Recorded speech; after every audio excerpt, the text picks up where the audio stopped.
This is an ABC News special report.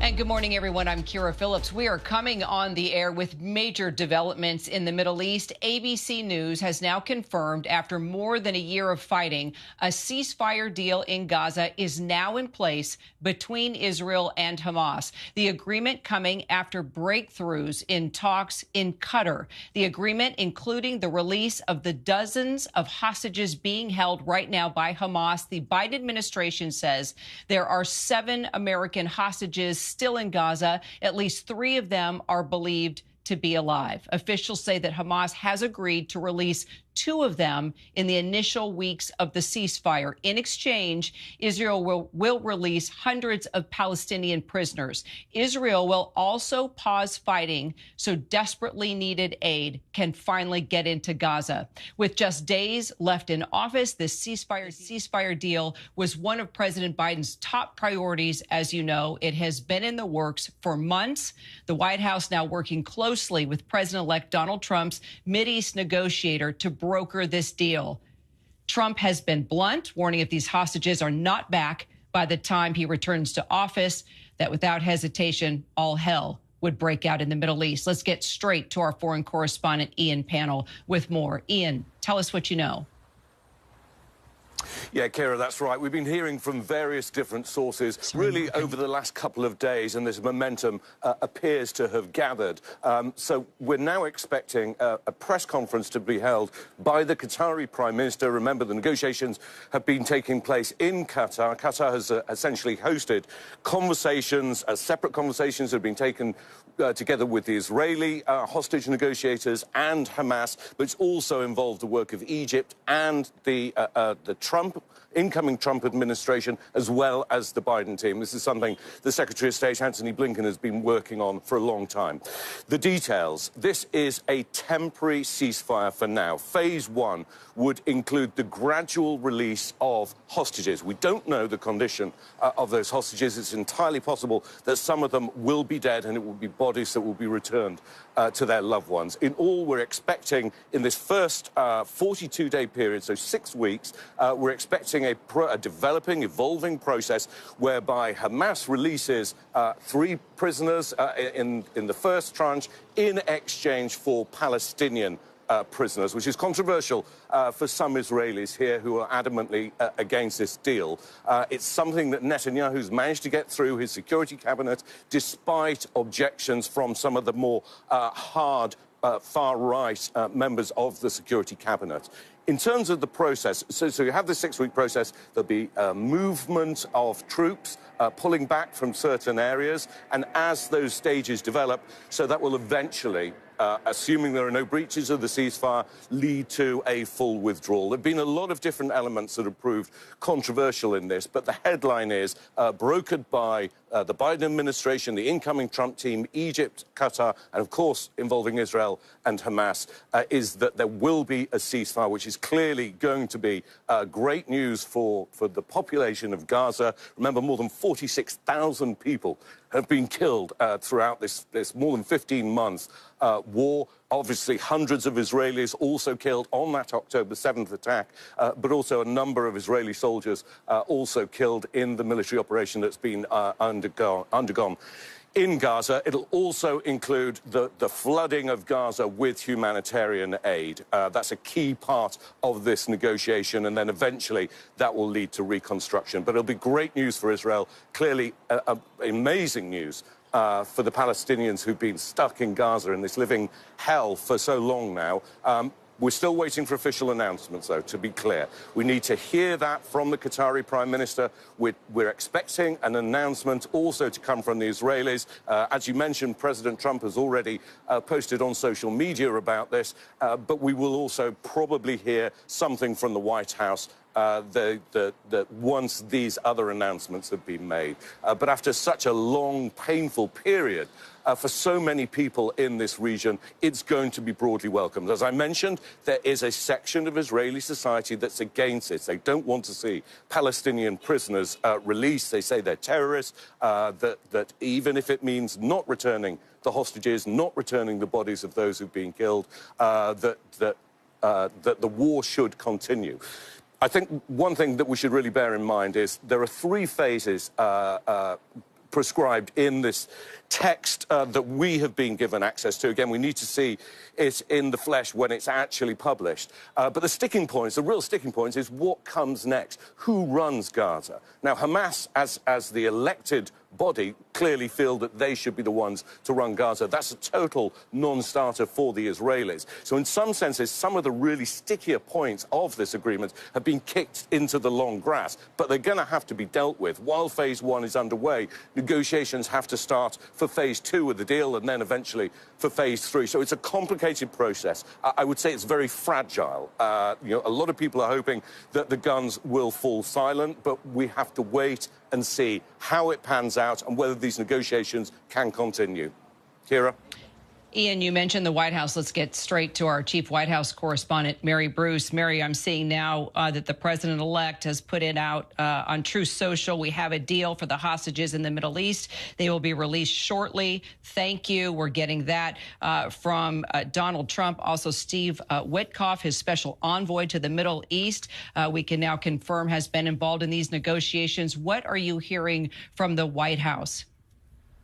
Well, look, this certainly is a deal that President Biden has worked for many, many months. This administration has been painstakingly trying to get this over the finish line, and it certainly was a top priority for President Biden to get this done before he leaves office now in just days. But we are also told that President Biden felt it was very important that there be very little daylight between his administration and the incoming Trump administration. Of course, they wanted to present a united message to negotiators. They also were well aware that any deal that was likely to be achieved would, of course, carry over into the next administration. As the National Security Advisor explained it to us, they wanted to make sure that nothing was missed between the cup and the lip, and that is why they made sure to bring in Steve Witkoff, the incoming administration's Middle East envoy, into these conversations. And President Biden himself has been deeply involved in all of this. He's been working the phones back here. He has spoken with Israeli Prime Minister Netanyahu, the Qatari leader. He's spoken with President Sisi of Egypt in the last few days, making sure that he is obviously informed of all of this as well. But of course, the timing is certainly notable. It's hard to ignore the fact that this appears to be finally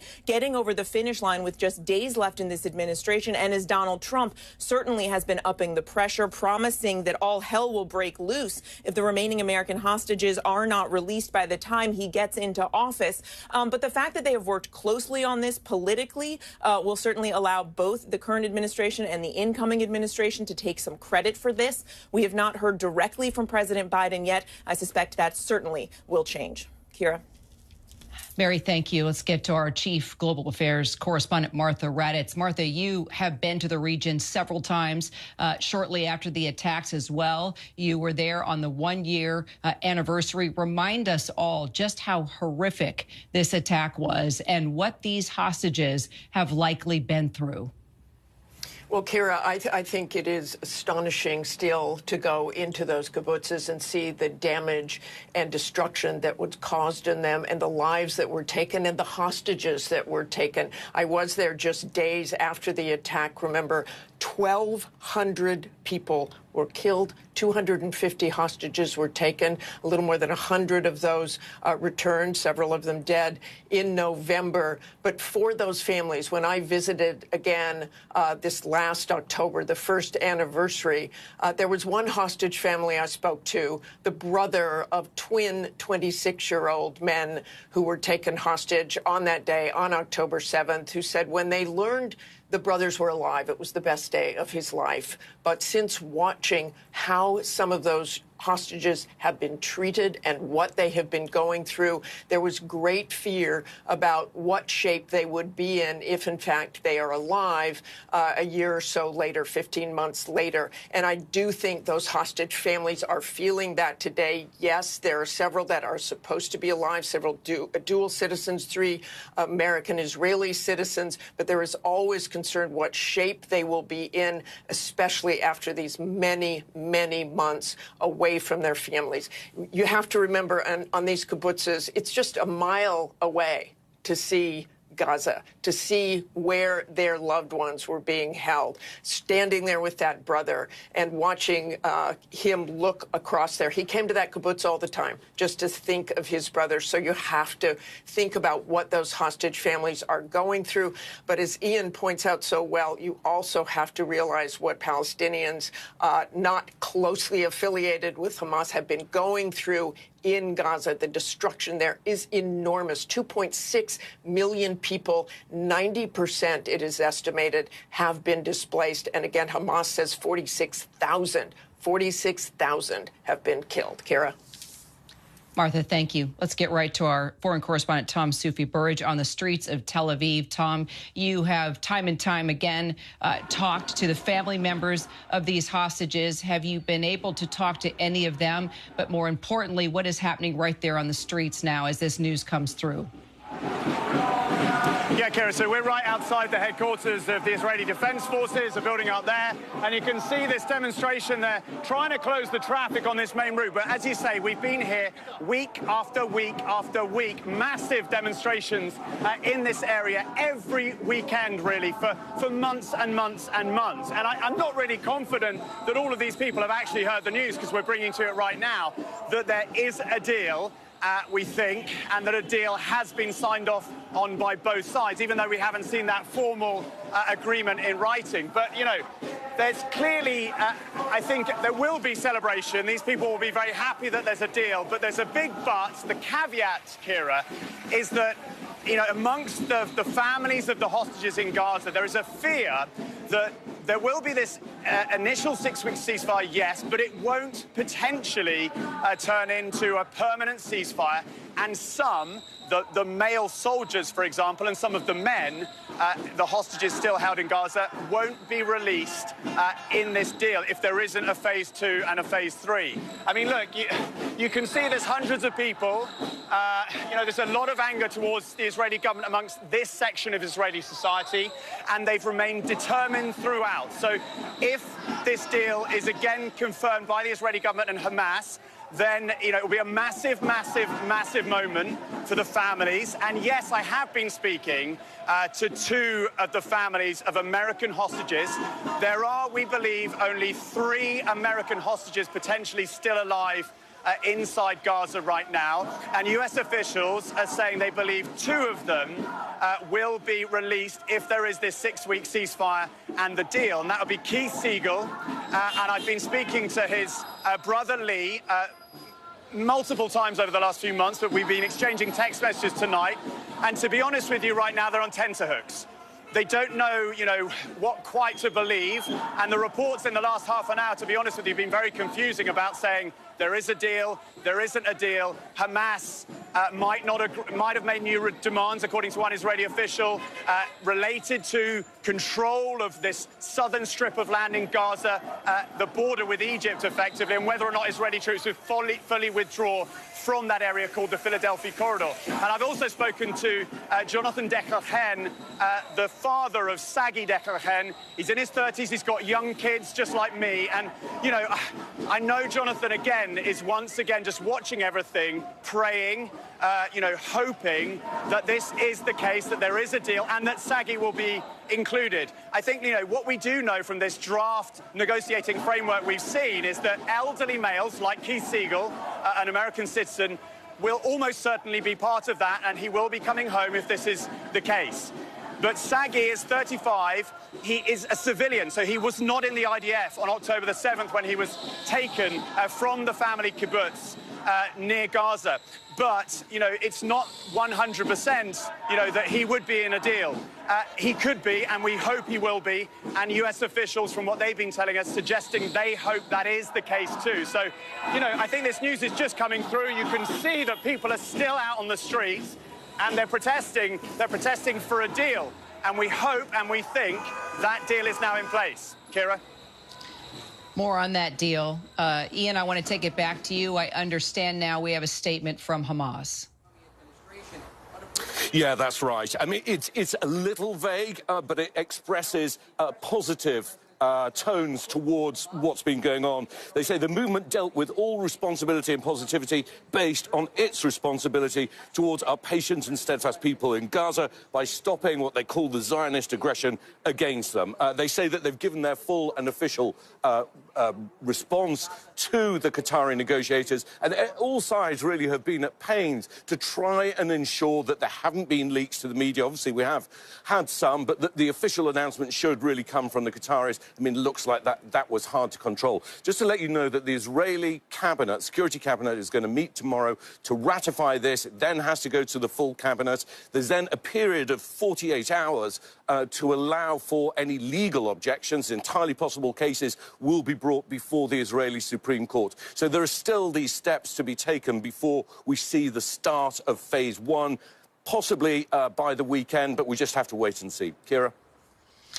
Ian, thank you. Want to take you to live pictures now, just outside of a hospital there in Gaza. You know, the last time there was a ceasefire, that was back in November of 2023. It lasted a very short time. It ended up falling apart. So what is going to make this deal so different this time around, with so much destruction, such a huge death toll, so many lives lost? Let's go to former State Department official, retired Colonel Steve Ganyard for this, and just talking about the future of Gaza now, what it could mean for the people, the humanitarian crisis, the aid that hasn't been allowed to get into the area, and also just the future of the Middle East now, as we're about to have a new administration leading our country. Steve.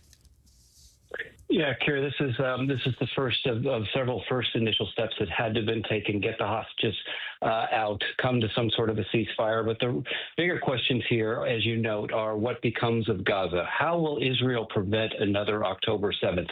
Will they surround Gaza and it'll be very limited in the kinds of aid that they'll let come in? Who will run the rehabilitation and the reconstruction? Will it be the Qataris, the Egyptians? Clearly, the U.S. will have a role there. How much Arab money? And it'll be billions and billions, if not hundreds of billions of dollars to reconstruct Gaza. But the Israelis are not going to allow another October 7th. And so it's be critical to figure out in the next set of negotiations, what does Gaza look like? Because that also means, what does the new Middle East look like? Obviously, Hezbollah has been crushed, if not fully defeated. Iran is out of Syria. Iran is effectively powerless within Lebanon. And so the whole Middle East, that map is shifting here. And the final piece that needs to get put into place is what happens with the Palestinians, what happens with Gaza, and how does Israel deal with that, ensuring that October 7th never happens again. From this deal that we are seeing so far, these various phases, Steve, will Gaza see immediate relief within this deal when you're talking about a number of phases? It's going to take time, Kira, and we all have seen the almost unimaginable destruction in Gaza. That's a lot of concrete. That's a lot of rebuilding. That's months. Getting in the kinds of capabilities to do that kind of rebuilding is going to take years. Gaza will probably not be where at least Gazans and the Palestinians want it to be for a decade or more. But in a sense, Gaza is in the hands of the Palestinians now. If Hamas is still there, it'll be the Israelis probably are not going to be too favorable to Hamas coming back and controlling Gaza again. So how Hamas plays in the political development of Gaza, how the Israelis control that, what role the other Arab states, particularly the Qataris and the Egyptians, have, are all questions to be determined, but they're critical for what becomes of the Middle East in the years to come. And how exactly Hamas will take a role here? Will it stick to its word? Ian, panel, you're getting more from that side of things. What do you know? Yeah, that's right, Kira. We're now getting much more detail from Hamas themselves. There are various stages, as we already know, in this temporary ceasefire and this first tranche. What they're talking about is, firstly, the withdrawal of Israeli forces. Now, that will finally take place if we get into phase 3. That won't happen immediately, although there will be a relocation. Second, opening of the crossings. This, of course, has been a critical issue. You were just talking to Steve, of course, about the humanitarian situation. Certainly, if you look at the details that we've been given so far, humanitarian relief is very high on the agenda, almost simultaneously with this relocation of Israeli forces, but getting much-needed aid in. We've seen people have been forced to live rough, living in tents, the outbreak of disease, newborn babies dying, the hospitals have been decimated. So it really is absolutely critical to get that relief in there. Third, yes, to get relief and shelter for people. Of course, so many homes have been destroyed, so the need to start rebuilding to allow people to at least get indoors. It's not freezing, but it gets cold in this part of the world. And if you're living outside, especially with young families, they're very vulnerable.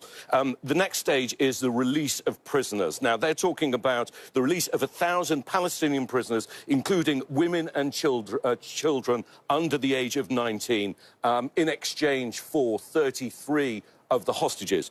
What it says on the hostages, he says alive and dead, provided that the negotiations will be completed in later stages. They also talk about the return of the displaced, freedom of movement, and then further negotiation process. So it's kind of what we thought it would be. Let's wait until we hear from Prime Minister Netanyahu for their take on it. I think it's reasonable to expect excuse me, there's going to be political spin from both sides because they have to sell it domestically. Neither side wants to admit that it's had to make concessions, but of course that is the reality. But I think it's really important to remember, as we've been discussing here, that there are some really thorny issues that are being kicked into the long grass. They're going to have to be dealt with in the coming weeks. And finding an agreement when Israel has vowed to crush Hamas, that Hamas can no longer be part of the solution. Of course, they've had to negotiate with them, albeit not directly. How on earth are you going to square that circle? Kira. Ian, thank you. Let's get back to the streets of Tel Aviv, where we find our Tom Sufi-Burridge. You've had a chance to talk with some people now as the news is spreading of this deal. Tom, tell us what they're saying. Yeah, news is reaching these people now that definitely looks like there is a deal, and the U.S. government is telling us that. Look, I mean, you can see people are burning candles tonight, flames. I mean, have a look down here. Lukash, if you just move in, have a look. That writing there effectively says in Hebrew, they all have value. And I think that chimes with a message which we've been hearing from the forum supporting the families of the hostages, that, yes, of course, we're delighted if there's a deal, and 33 hostages, most of them are believed to be still alive, but some of them, sadly, amongst those 33 are potentially not. They're very happy that there will be a deal, but they are worried that this initial 6-week ceasefire and 33 hostages out in return for hundreds of Palestinian prisoners and other conditions might not actually lead to a second and a third phase of the deal. We're right outside the headquarters of the IDF. We've been in this location, Kira, on ABC News live many times. And come with me and just have a walk down the street, because this isn't a huge demonstration, but people have been building here, and obviously it's a weekday. And you can see people are now blocking the traffic. If you just come through here, excuse me, sorry, you'll see the buses are all stopped. So actually, I've seen this scene before when a deal didn't look imminent, but they're still blocking the traffic. They still want to make their point heard. And in terms of reaction from people in the crowd here, I've just had a chance to speak to. One guy said to me, I'll believe it when Prime Minister Netanyahu says it. He'll believe that there is a deal when it actually, words to that effect, come out of the mouth of Israeli Prime Minister Benjamin Netanyahu. And another lady just now said to me, yes, I'm delighted, but I'm fearful. And again, she's getting at that point which they were making with the candle demonstration back over here, that, you know, they're worried about the fate of the other hostages. So just to recap, in terms of the hostages under the draft negotiating framework that we've seen, we're talking about 33 hostages, most of them believed to be alive. We're talking about all the child hostages, all of the female hostages, crucially including the female soldiers in amongst the hostages. You can hear the drums coming up because more people are moving down this way, so we're just going to move a little bit this way.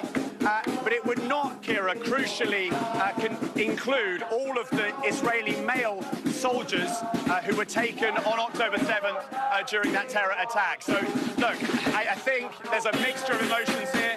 People are happy. We're going to move away from the drums here. You can see it's always lively. These demonstrations are all lively. We'll keep on the side because the traffic is now moving again, thankfully for these people.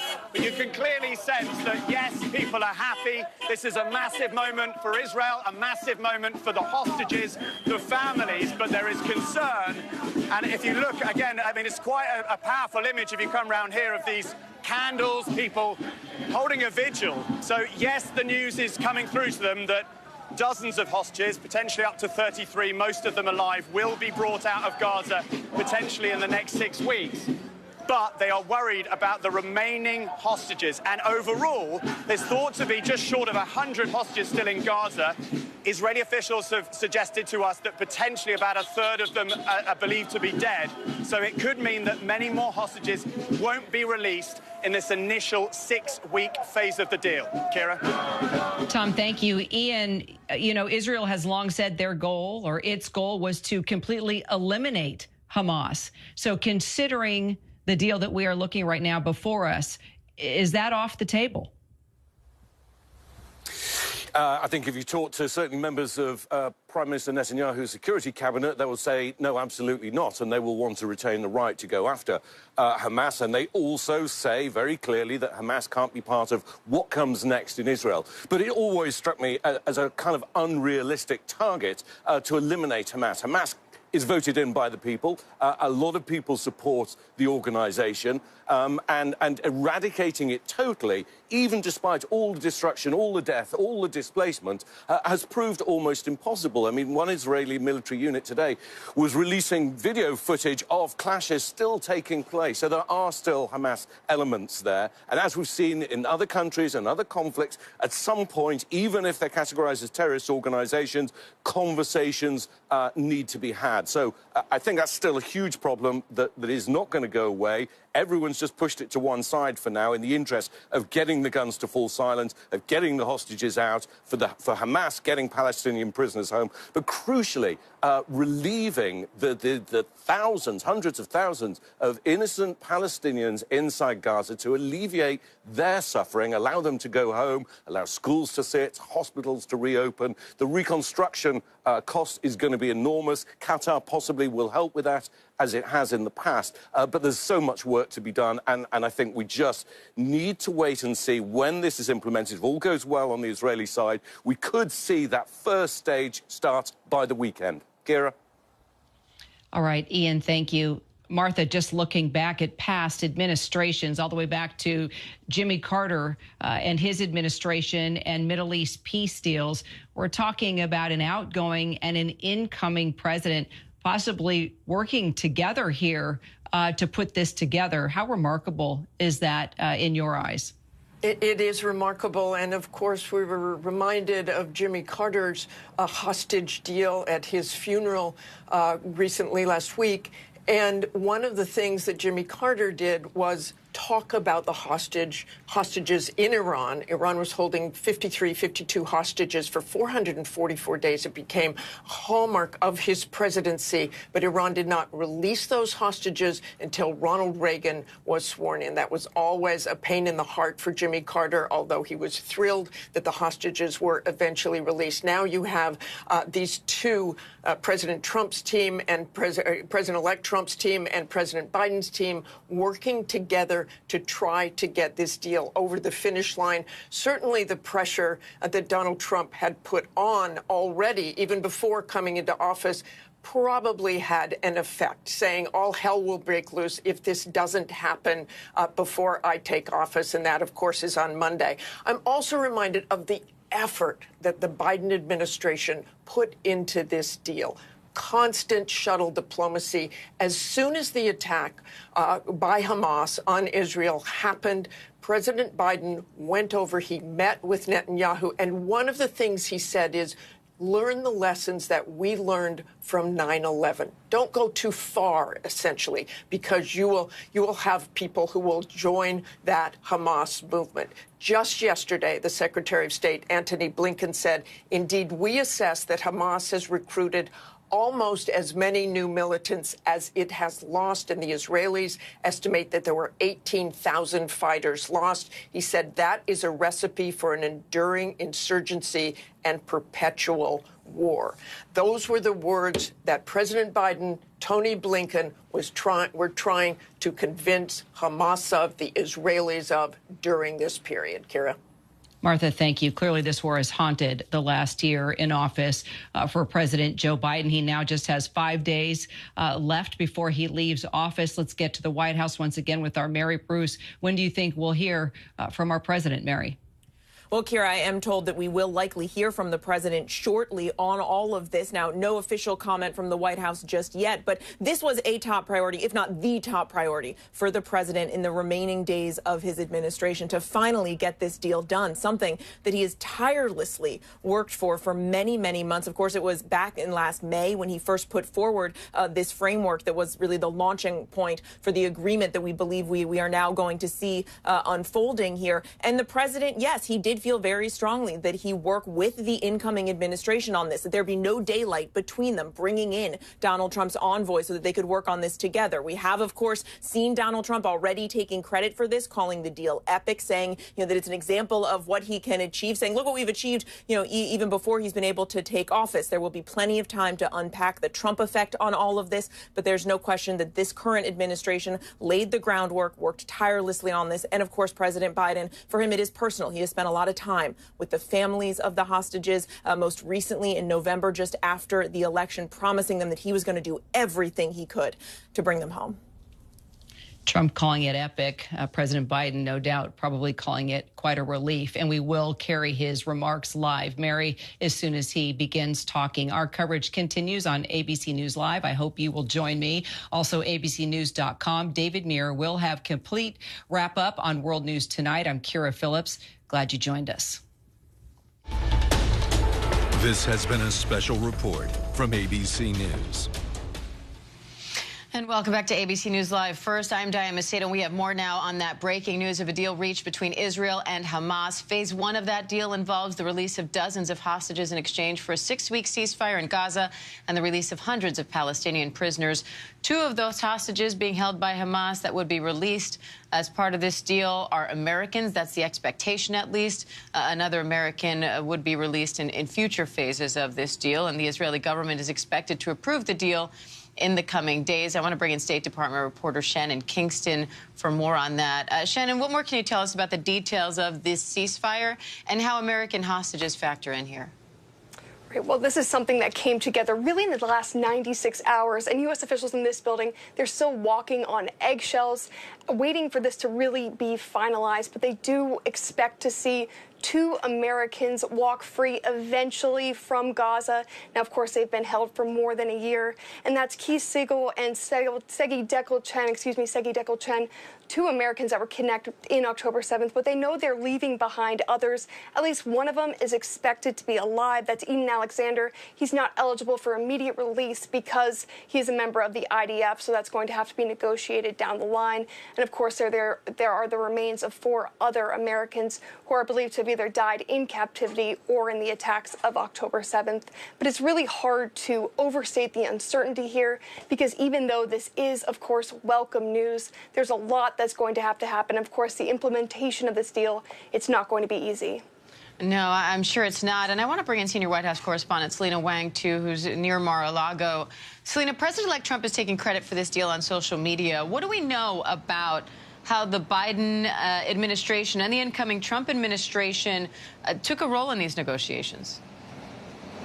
Yeah, Diane, President-elect Donald Trump already swooping in, taking credit for this deal, saying that it's an example of what his administration can accomplish before he's even taken office. But this is despite the Biden administration laying the groundwork here for months and months, trying to reach this deal. The president sending his top envoys to the region for months now, trying to reach this deal. And I spoke to Donald Trump's Middle East envoy just days ago at Mar-a-Lago, and he told me that he's been working very closely with the Biden team on trying to reach this deal. He said that this isn't about who gets credit for getting the hostages out, that they are solely focused on the outcome here. But it is notable that Donald Trump is swooping in with the statement before we've heard yet publicly from President Biden himself. But the timing, of course, is notable here, given that we're just days away from Donald Trump's inauguration, that it is at this point that the deal that the Biden administration said they've been so close to reaching so many times, it is notable that it is now that we are finally reaching this deal.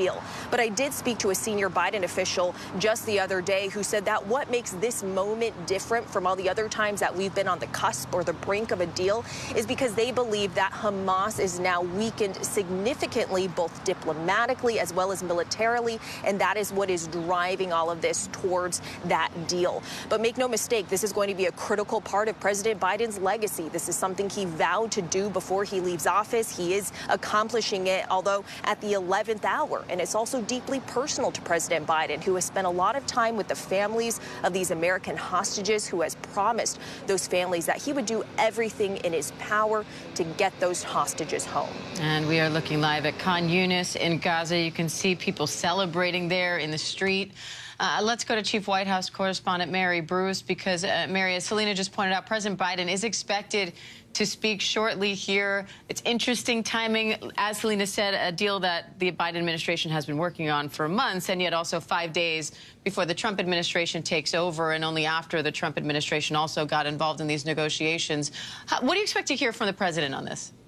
Look, first and foremost, I think the president is going to be celebrating the fact that this has finally gotten over the finish line. He has spent a lot of time with the families of the hostages. He has been negotiating this deal for months. He has been personally involved, even in the last few days, reaching out to the leaders of Israel, obviously speaking with Netanyahu, but also the Emir of Qatar, also the president of Egypt, really trying to get this done. And the president, this was not just a top priority. It probably was the top priority for him in these final days of his administration. He wanted to get this done. But you cannot ignore the timing. It is impossible to talk about this without noting that we are just days away from this transfer of power here in the U.S. And, of course, the threats from Donald Trump promising that all hell would break loose if the hostages weren't released before he took office. But it was Joe Biden's decision and direction to bring in the Trump team to these negotiations. It was his decision to make sure that Steve Witkoff, Donald Trump's incoming Middle East envoy, was there at the table in these negotiations. He wanted to make sure that they were sending a united message.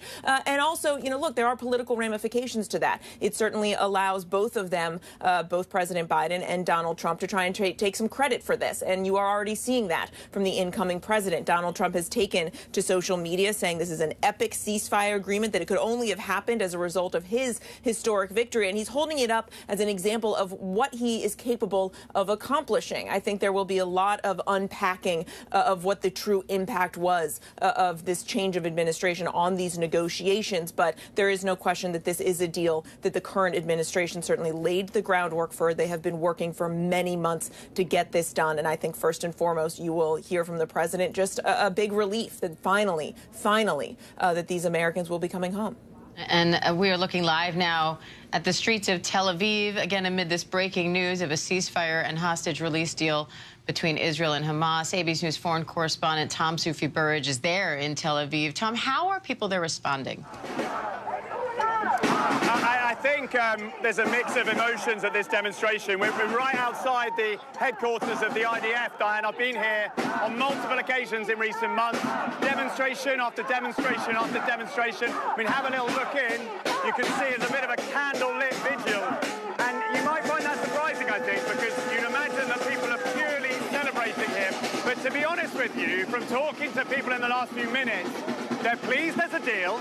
They're pleased there'll be this initial 6-week ceasefire, 33 hostages, most of them alive and released.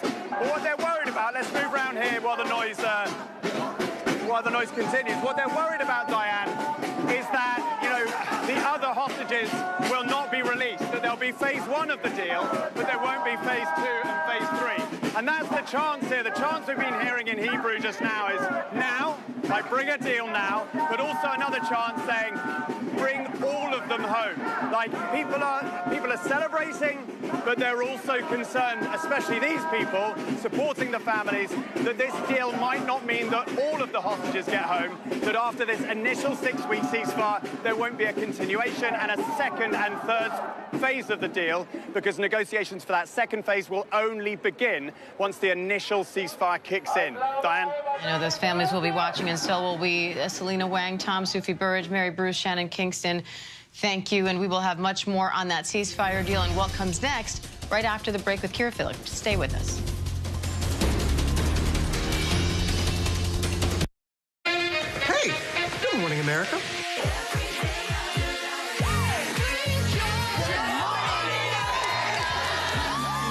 Good morning, America. Good morning, America. Good morning, America. Money. Are you ready? They are ready. Covering the biggest events in the country right now. There's a lot going on here. It's always a good time. That's what the show's about. That's good. Really good. Very good. Coming in hot. Jimmy, coming in hot. It's far from elementary. Good morning, America. I'm not going to try to strut like Michael or anything. I have known George a long, long time. Have you ever known him to dance? Look at that face. You don't just see it, you feel it. I'm in. I'm in. I'm in too. I'll be here. I am here and so happy. I'm in. I'm in too. I'm in. That tells you something when Snoop Dogg's in. Michael, George, Lara, Ginger. Love is in the air, and GMA's looking for lovebirds who are thinking about popping the big question and getting married. Scan this QR code and tell us your love story, and you may be part of a giant proposal live on GMA this Valentine's Day. America's #1 news, ABC News, now streaming 24/7 on Disney+. Whenever, wherever news breaks, it's so important to always remember that lives are changed. Here in London, in Buffalo, Uvalde, Texas, Edinburgh, Scotland. Reporting from Rolling Fork, Mississippi. Ukrainian refugees here in Warsaw. We're heading to a small community outside of Mexico City. Getting you behind the stories as they happen. ABC News Live Prime. We'll take you there. Stream ABC News Live weeknights wherever you stream your news. Only on ABC News Live. Reporting from West Palm Beach, Florida, covering Donald Trump's planning for a second term, I'm Jay O'Brien. Wherever the story is, we'll take you there. You're streaming ABC News Live. What does it take to be the most watched newscast in America? An operation to capture ISIS fighters. Is this our combat operations center? We're approaching the gate now. Militants came in from 4 or 5 different directions. Operational nuclear reactor. So you have a couple loaded and ready to go. The house is destroyed, but the flag, there's not a tear in it. Not a tear in it. How important is this label right here, Made in the USA? Look at your smile. You're proud of this. I love this. Great work. Hi. Where are you? Where are you? Appreciate you. Thank you, David. Good to meet you. Ismail? David. David. Yes, yes. I'm David Muir. I know who you are. You Watch do? you every night. ABC's World News Tonight with David Muir is America's most watched newscast. For the record, your name is Xavier Collins. Yes. You have 2 children. Yes. When was the last time you saw Cal Bradford alive? Agent Collins, well, have a seat. I walked the president to his room at 2204. When did you discover the body? At 801, that's when I found him lying next to his bed. Did you kill him? No. Is a part of you happy that Cal is dead?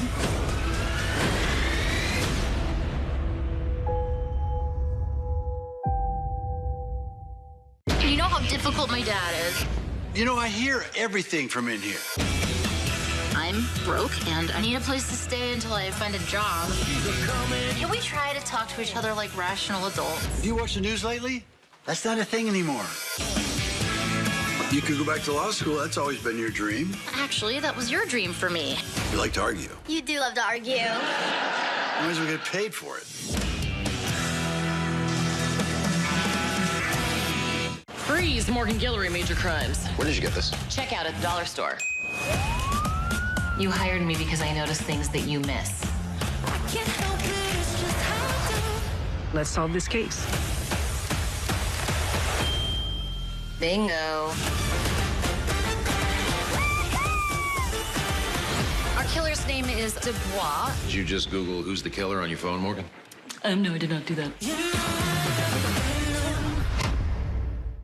So what would you do? I didn't think they were going to send me a female driver. I'm not getting in the car with you. If you saw a professional female driver treated like this? I don't trust women drivers. I would like a male driver. Can you call your boss? I'm a professional. I've been doing this for years. Are you going to be doing your makeup on the whole time? Would you step in? You don't need to insult her. Wait till you see what happens. I just wanted to protect her. Women need to support other women. So the question is, what would you do? We are good drivers, by the way. All new tonight on ABC. Whenever news breaks. We are here in Israel, a nation at war after that brutal surprise attack by Hamas. On the ground in Ukraine, reporting from Lewiston, Maine. The scene of a horrific mass shooting. ABC News Live is right there everywhere. From the scene of that deadly missile strike in Dnipro, Ukraine.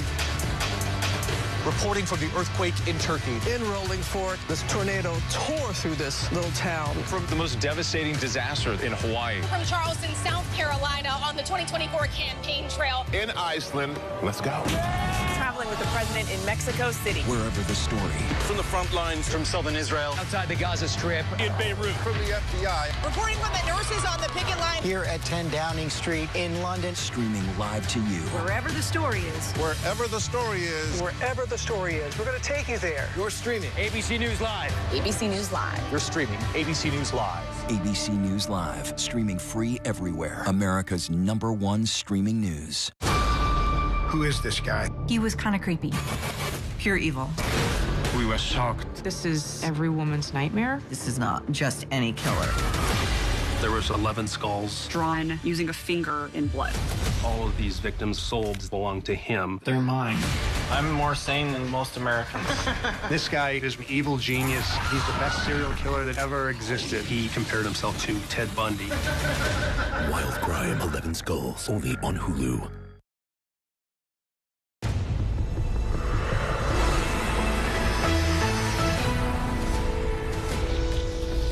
After more than 15 months of fighting, a breakthrough in the war in Gaza. Good afternoon, everyone. I'm Kira Phillips. Israel and Hamas agreeing on the core elements of a ceasefire deal. A source telling us that Israel will convene its security cabinet tomorrow to actually approve the deal. We have team coverage. Ian Pannell, our foreign correspondent, also our other foreign correspondent, Tom Sufi-Burridge. He's in Tel Aviv. Our Martha Raditz, chief global affairs correspondent, along with our White House correspondents Karen Travers with us.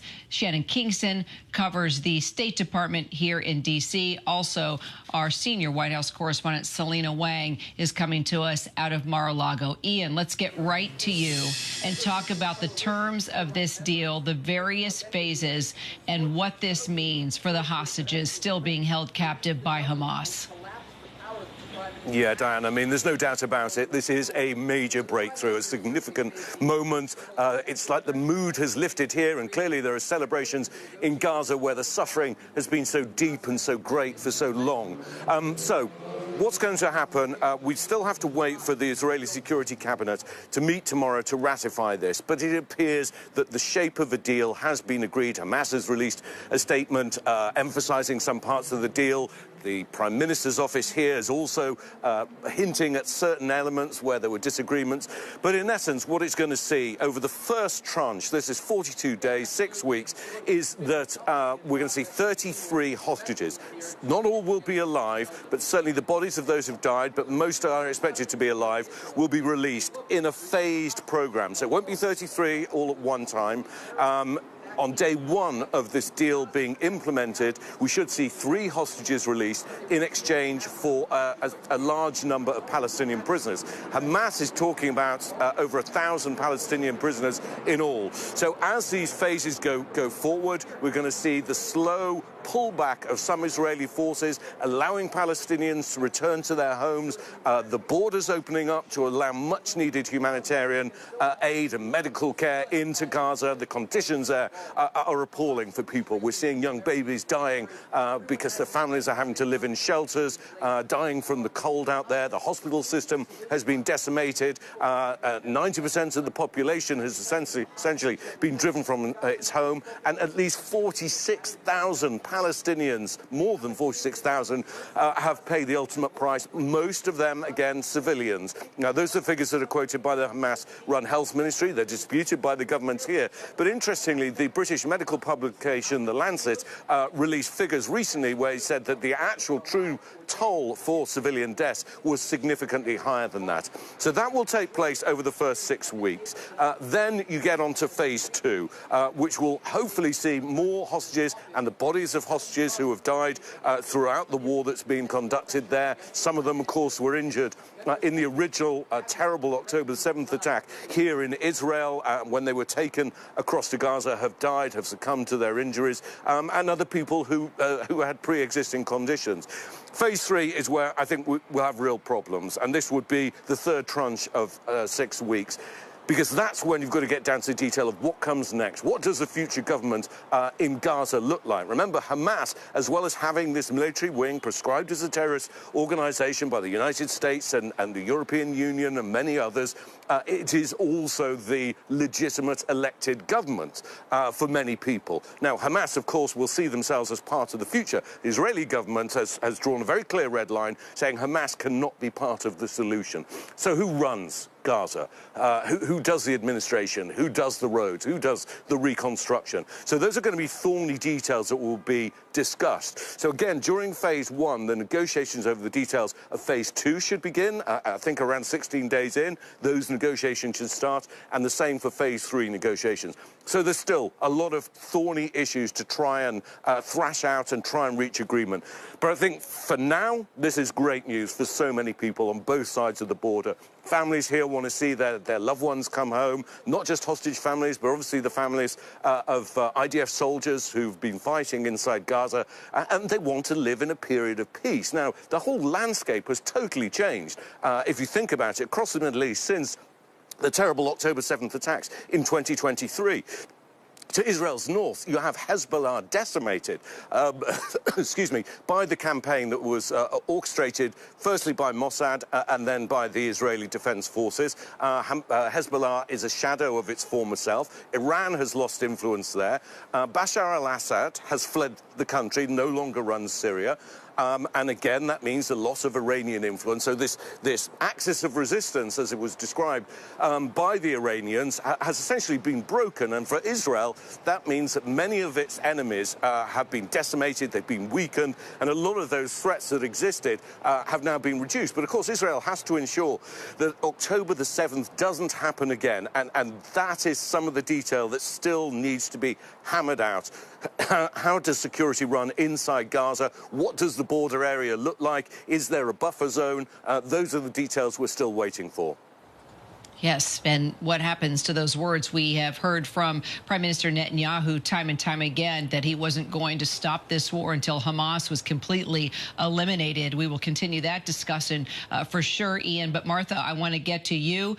You have been to the region several times. You were there when it marked one year. Just remind us and put into perspective what these hostages have been going through and their families. You've gotten to know so many of them over this period of time. Well, I think standing there and having to see Gaza just a mile away from these kibbutzes, which were destroyed and so many people killed, 1,200 Israelis killed in that attack, and to know that those hostages are just a mile away in some cases. I have stood there with the brother of twin 26-year-old hostages, the Bermans, Gali and Ziv, who were taken from their kibbutz after trying to protect a neighbor who was also taken hostage as well. And he at the time, and this is just in October, said that he was so happy shortly after the attack to hear his brothers were indeed alive. He has not really had proof of life since, but he worried terribly about what they had possibly been through. But look, I've seen Gaza as well from the sea. Remember, the Americans built that bridge, the J-Lots it called. It was a temporary bridge, and going up towards Gaza in a boat and seeing the destruction there just right offshore was incredible. 2.6 million people, 90% of the Palestinians there have been displaced. But indeed, going back there and a reminder of that war and the reminder of the destruction there and the reminder of the terrible, horrific attack on Israel as well. This day is welcome by so many, whether those hostage families know whether their hostage will be released or what has happened to them. This is indeed significant progress. There may be many details still to work out in the coming months, but for now, this temporary ceasefire, they have agreed to, and they have agreed to release that first bunch of hostages. Obviously something we've kept our eye on, but the U.S. and others have tried to get this over the line for months and months and months. We had U.S. officials, this shuttle diplomacy, working so hard, putting their heart and soul into this to try to get those hostages released and to try to get a ceasefire to help the people of Gaza.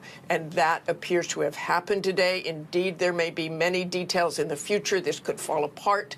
But for now, there is great hope, Kira. Great hope indeed. Martha, thank you so much. A statement now by the families of American hostages in Gaza on Hamas's agreement to release the hostages coming forward. Says we are deeply grateful that there is finally an agreement between Israel and Hamas to bring our loved ones, Omar, Aidan, Sagi, Ite, Keith, Gad, and Judy home. We have been waiting for 467 days while our family members suffer from life-threatening injuries, abuse, torture, and sexual violence. We thank President Biden, President-elect Trump, and their team for their constructive efforts and to make this possible. Let's take it now to Tom Soufi-Burge. Tom, you are there on the streets of Israel talking with the people. You have now moved, I understand, to just outside IDF headquarters. We're also getting word Israel attacks on the Gaza Strip are continuing right now through the night as the hostage ceasefire negotiations are just being wrapped up in Doha. Tell us what you're hearing, what you're seeing. Yeah, so we're just outside the IDF headquarters, actually. You can just see it up this way, actually, Kira. Have a look up there. That's the IDF headquarters. We've been at so many demonstrations on this road. And this is, you know, quite a familiar scene in recent months, Kira, where people just, at times they've been blocking the traffic. And actually, this is a main thoroughfare right in downtown Tel Aviv. You can see pictures. This is a picture of Keith Siegel.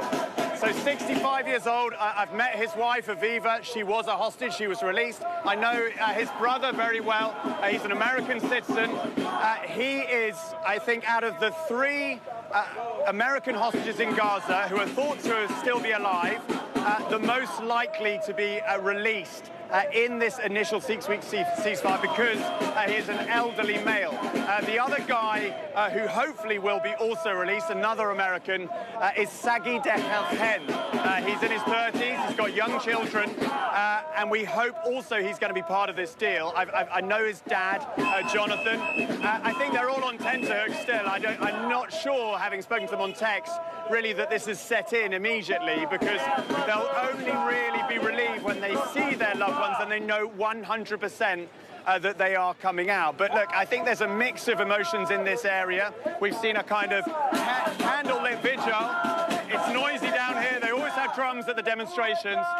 But these people are happy there's a deal, but they are worried. One person saying she has fear also because she's not confident that this first initial deal, phase of the deal, 6-week ceasefire, 33 hostages out, most of them alive, will lead to a second and a third phase of the deal and a permanent ceasefire, the end of the war definitively, and also the release of other hostages, because many of the male hostages, according to the draft framework we've seen, will not be included in this initial 6-week ceasefire in phase one of the deal. So look, a small demonstration.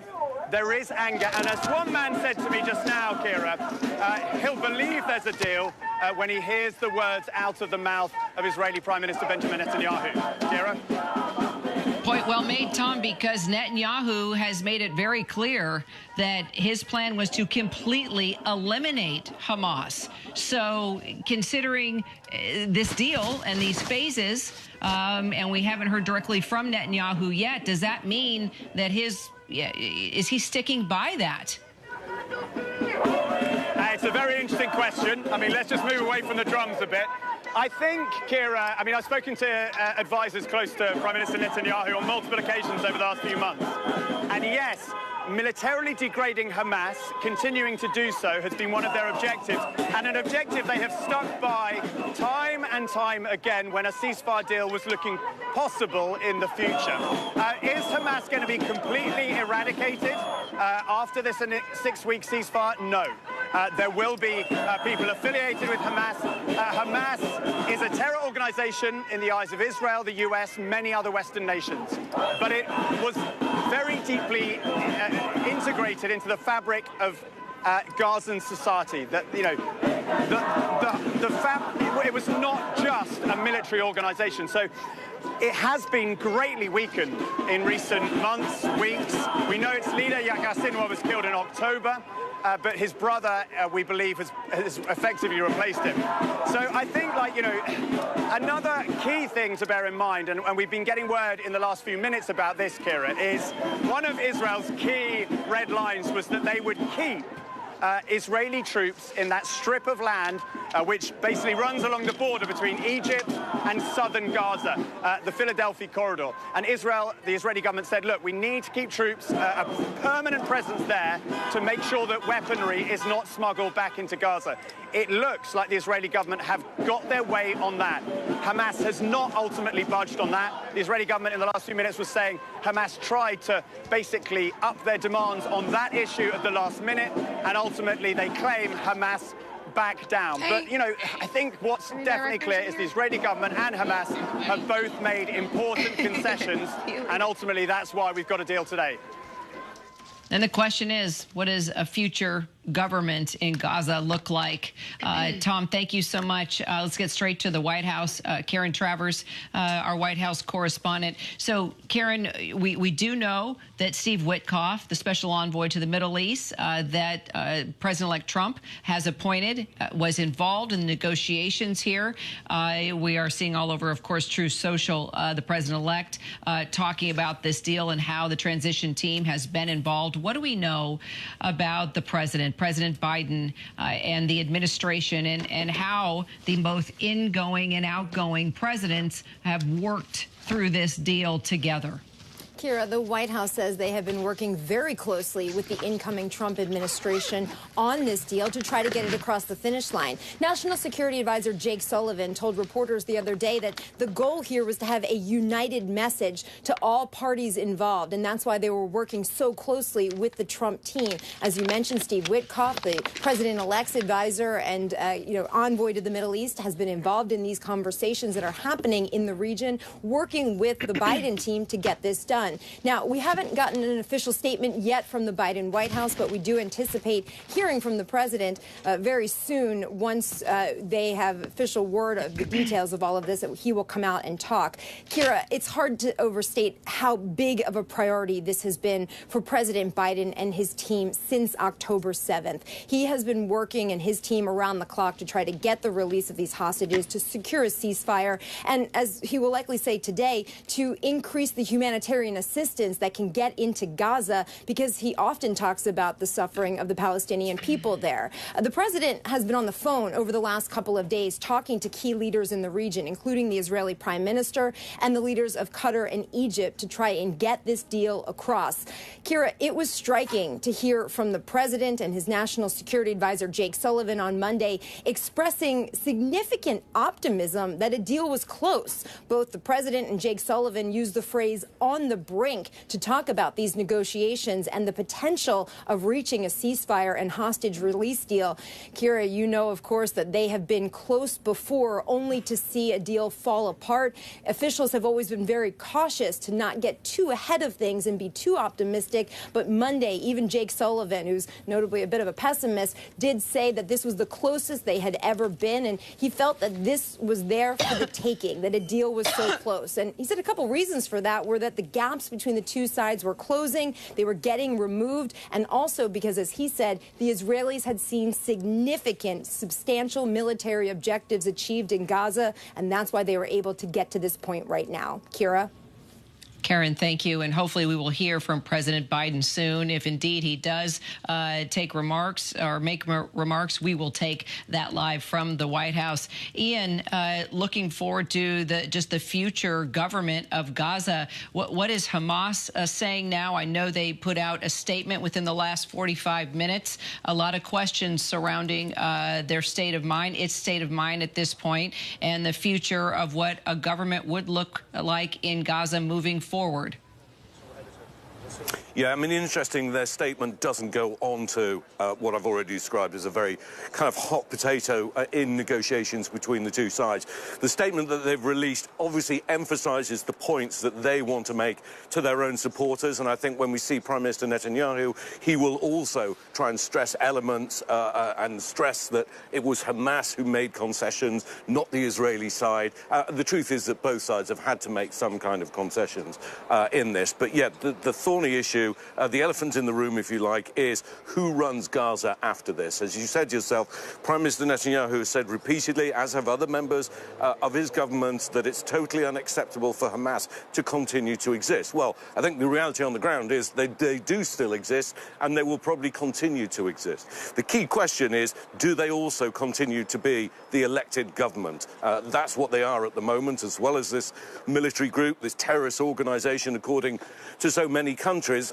So that's a problem that they're just going to have to resolve. And that's why I think as we go through this process, although there is well-grounded optimism, not least because everybody needs an alleviation to the suffering, the end of this state of war psychologically for Israelis and Palestinians alike, that will be a huge relief and very important. But, you know, while I'm talking to you, the Israelis' bombing of Gaza is still ongoing. Although we're seeing pictures from Gaza City of people coming out and celebrating, there are still many, many people who are hiding in fear of their lives. And until this deal is fully implemented and agreed upon, the Israeli Security Cabinet is going to meet first thing tomorrow morning. Then it has to go to the full cabinet to be ratified. Then there is a 48-hour window which allows for legal objections, and that will be handled by the Israeli Supreme Court. Only after that will day one of phase one actually begin, and hopefully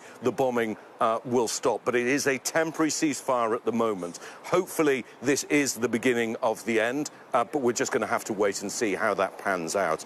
I also think, you know, there's been a lot of pressure being brought to bear, not just by the Trump team, but also by the Biden team. We know that President Trump threatened that all hell would break loose. Now, that comment obviously was seen as being directed towards the Hamas side, but it also applies to the Israeli side as well. We've seen people who have objected to the idea of a ceasefire being slightly marginalized in terms of the political makeup of the government. In other words, their strength to hold the government hostage, and one of those ministers tweeted about this today, that he, together with his alliance, had effectively scuttled any attempt to broker peace that's been going on for months and months now. You know, if you look at the detail of what we're now seeing, this is looking very similar to what we believed was being discussed months and months ago. So what has made the difference? Well, part of it is the change in the political makeup of the government and the parties that support Netanyahu's coalition government. But also part of it is the pressure that was being brought to bear by the Trump administration, the incoming Trump administration, as well as the Biden team. It's interesting how closely they've worked together on this, sending one single message to the Israeli government and to Hamas to wrap this up, get it done, get it finished, and get back to peace and trying to rebuild in Gaza. Firstly, humanitarian relief. Secondly, rebuilding as the Israeli military pulls out. So the political landscape has changed. I think, excuse me, the threats from President-elect Trump have certainly made a difference, as has the persistence of the Biden administration. I think a lot of sides will rightly claim credit for this. The brokering of the negotiations by Qatar, the involvement of Egypt, President Sisi and his team have also been heavily involved. Of course, a lot of the aid will have to go in through Egypt, and we're starting to see signs that Egypt is preparing to allow aid into Gaza, and other preparations are being taken by different parties to basically roll on with this deal from when it's implemented. So looking at the timetable at the moment, we're on Wednesday. It seems possible that by this weekend we could be seeing the first tranche of hostages. Again, remember, it's only going to be 3 at a time in exchange for a much larger number of Palestinian prisoners. That's controversial also for many people here. Although most Israelis will be relieved by this, there'll be many who feel that this is a sellout, that they should have continued to totally crush Hamas, even if that meant that the terrible situation that the hostages in would deteriorate even further.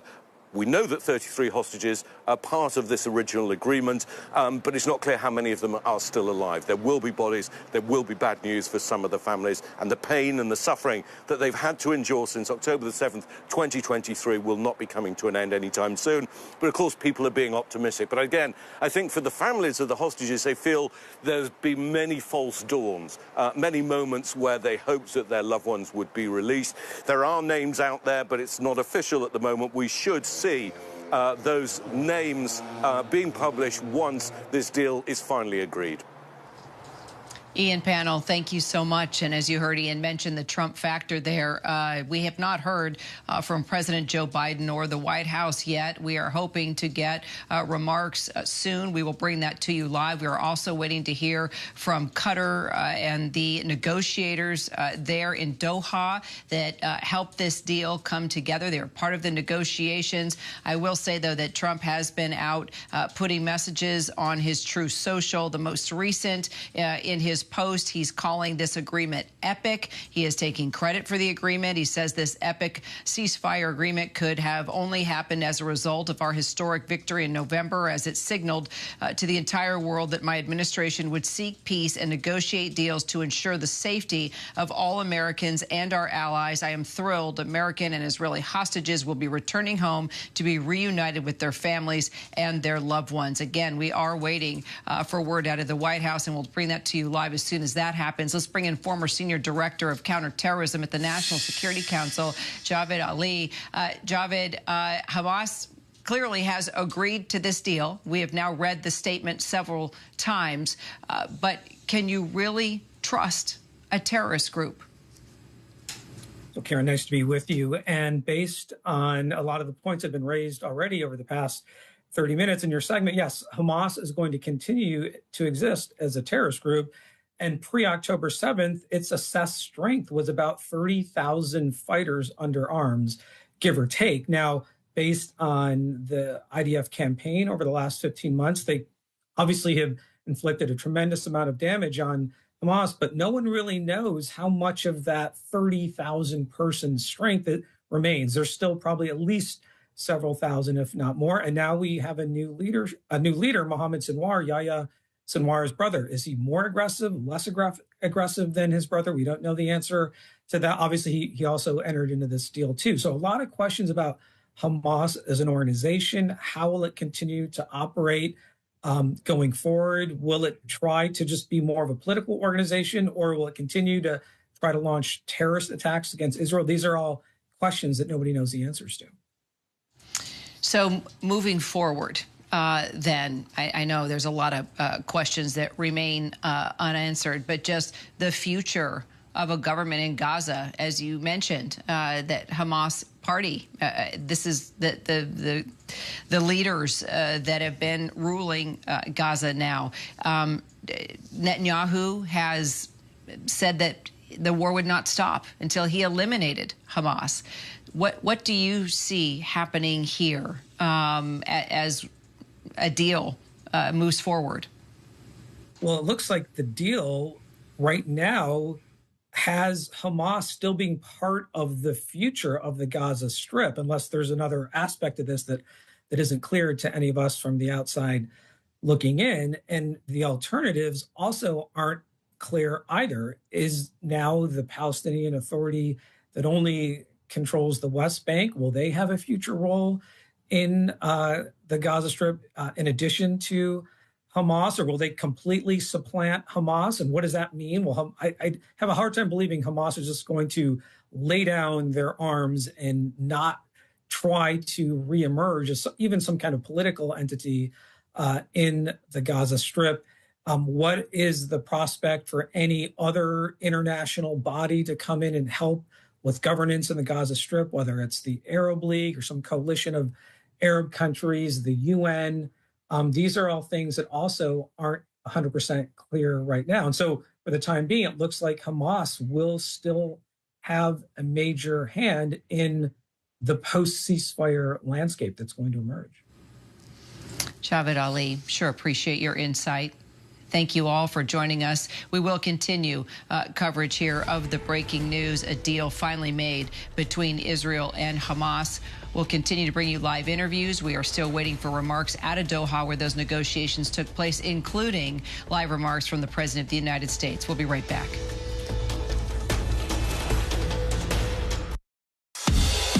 The news never stops. We are here in Israel, a nation at war. We heard what appeared to be gunfire. The former president rushed off the stage. Hurricane Helene ravaging the coastline of Florida. It's moving really fast, screaming across the state. And that's why ABC News Live never stops. Taking you to the center of the story. As news breaks live. We hear the small arms fire around us. We're right on the border between Ukraine and Russia. ABC News Live is there for you at the start of your day, all morning live.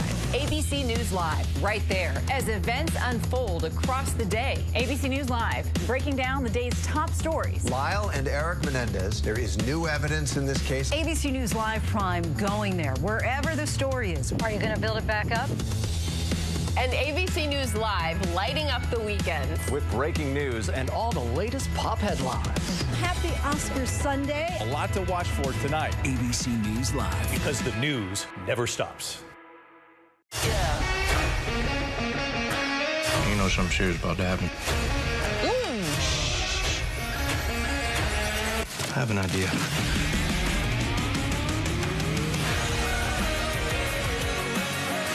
You guys have eyes on your targets. Shouldn't we strategize? Come on, we're going to improvise. Freestyle. No.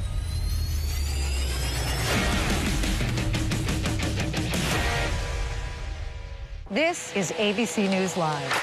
The crush of families here in Poland. At refugee centers. In Putin's Russia. On the ground in Ukraine. Close to the front line. From the capital. Destructive Cat 4 storm. Here at Columbia University. Here in downtown Port-au-Prince. Let's go. ABC News Live, America's #1 streaming news. Anytime, anywhere. Streaming 24/7, straight to you for free. Thank you for making ABC News Live America's #1 streaming news.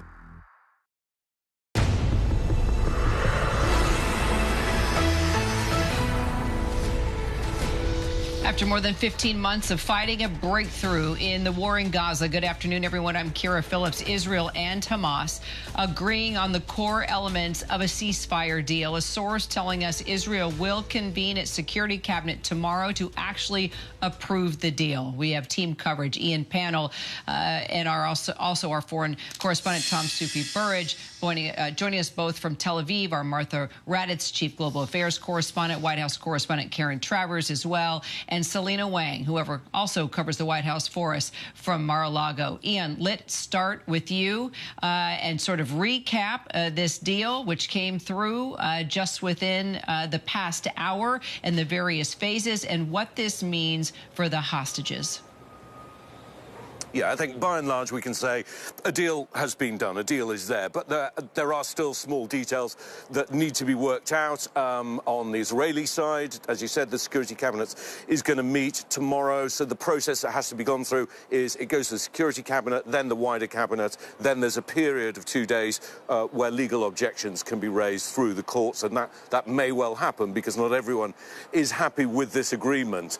What it actually looks like on the ground is 3 phases, each phase 6 weeks long. Phase 1 starts with a relocation of Israeli troops, allowing people in Gaza to return to their homes, and this phased process of hostages, alive or dead, being released, being sent back to Israel. So the first phase, day 1, should start with 3 hostages being released. We don't know the names. There are some names out there, but that's not part of an official list, in exchange for a much larger number of Palestinian prisoners. Hamas is talking about over 1,000 Palestinian prisoners being released, and we believe that 33 hostages should be released within this first phase of the agreement. There are then 2 more phases. The details of phase 2 will have to be negotiated while phase 1 is being implemented, and similarly the details of phase 3, which is going to have some of the thorniest issues to resolve, should start to take place while phase 2 is being implemented. So we're talking about a period of months before we see the full withdrawal of Israeli troops from Gaza, if indeed that happens. And as I've been saying, the thorniest issue of all, of course, is deciding who runs Gaza after. You know, what happens on day 1?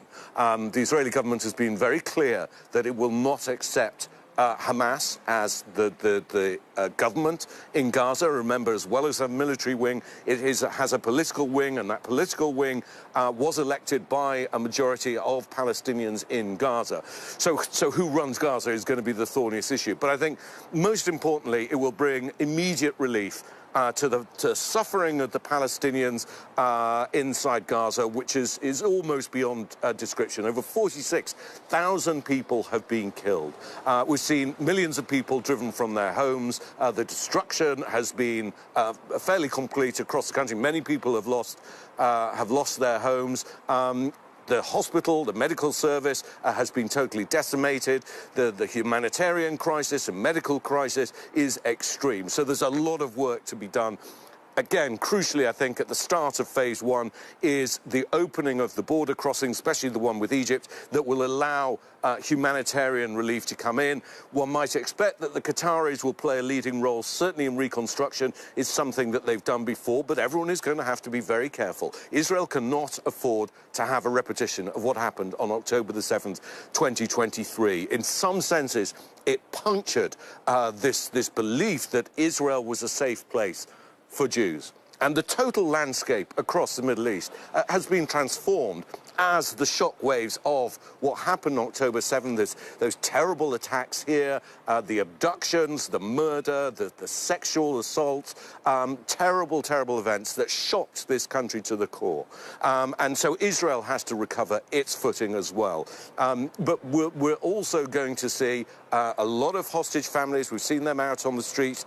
They're all, of course, hoping and praying that their loved ones will be returned. They're hoping and praying that they're alive. Many just don't know whether they're going to see a relative, a loved one, or they're going to be handed back a body. But it will mean some closure, and hopefully by the end of these 3 phases, you will then see the return of all the bodies and those who were captured alive. And then there are communities across this country that also need to be rebuilt. The kibbutzim that were down by the border, that were kind of idyllic, bucolic, rural communities, peaceful communities, they have to rebuild. Most people haven't been able to go back to their homes, not just here, but also in the north of the country. But we've seen many of the dominoes of Israel's enemies who are lined up, backed by Iran, fall. Hezbollah is a shadow of itself. We saw its leadership decimated. The organization is far weaker than it was. And because of what happened in Syria with the overthrow of Bashar al-Assad,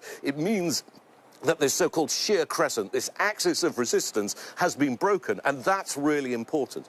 And I think also, psychologically, Israel has shown that it won't tolerate these kind of threats on its borders, that it has to have guarantees of security. Otherwise, it undermines the whole precept of the state of Israel. So these are the things that are going on, a lot of moving parts, but I think the immediate reaction, we've seen people celebrating in Gaza, and we've seen people out on the streets here also celebrating, is one of relief. People want the soldiers home, people want to go back to their homes, people want normal life to resume again. Everyone's been living in this strange state of suspense over the last few months, and it's been difficult for people on all sides, but especially inside Gaza. That's where most of the relief is going to have to go immediately. But look, while we're talking, the bombing is still continuing. This hasn't started yet. We're expecting it in the next few days. Ian, thank you. Tom, let's get back to you. You've been spending a lot of time with family members of the hostages. I understand you do have a member with you right now. The floor is yours. Yeah, thanks, Kira. Look, I mean, the demonstration down here just outside the IDF headquarters is over, but we're going to talk about Afir Calderon. You can see his smiling face there. He's 54 years old. He's a hostage held in Gaza for more than a year, a father of 4 taken from the Nir Oz kibbutz on October 7th. And we're going to talk to his cousin, Ifat Calderon. Ifat, thanks for talking to us. Let's get your reaction. What is your overriding feeling now that you know that there is this deal for an initial 6-week ceasefire and the release of 33 hostages in place? It's really complicated feelings because I'm happy for the 33 that's supposed to come back. I don't know if Ofer is still alive or not. Okay. I do believe he is, but I don't know. It must be so hard. Yeah, it is. And as you said, the 4 children that are waiting for him at home. It's not done till it's done. Like, if we're not going to get back all of the hostages alive and the dead ones, we haven't done anything. Is it that you won't believe that he's going to be freed until you literally see him in the flesh and you've got 100% confirmation? Yes. So are you still sort of full with anxiety and on tenterhooks tonight, even though we've got this major news that there is this deal? Yes, I do. It's like I'm really trying to look at the big picture, but not to get more, I'm not relaxed. I'm not until I'm going to see him. It's like, and each of the hostages, I'm fighting here for more than a year with beautiful people and families that of the hostages we fight to stop this war. For so long time ago, we started this, and to bring back home the hostages to the deal. Sure. And I think what's really important to point out is that you and the other protesters who were out on the streets blocking the traffic with a candlelit vigil just moments ago, yes. I mean, you want your loved ones to come home, you want Afir out and free, but you also want an end to the war. You've been calling on that for months, haven't you? Yes, I think we should have. We've got so many soldiers that died during this war. Israeli soldiers killed in the war.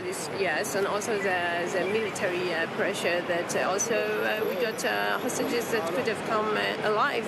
They're gonna, we got bodies, and so it's another thing.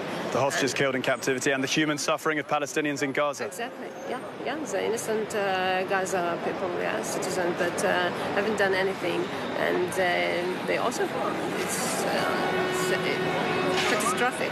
It is absolutely devastating to see what's happened to so many civilians in Gaza. Well, I mean, just going back to tonight's deal, this major announcement.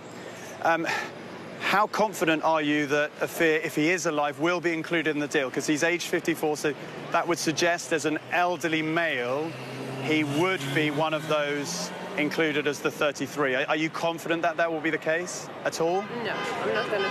I'm not. As you said, until I'm going to see him, I'm not confident in anything. Like, I don't believe anything. Even if I'm going to see him on the list, until I'm going to see, as the same as with his children that came back after 52 days. Because his children, 2 of his children were taken captive also by Hamas, and they were freed in the initial deal in November and December of 2023.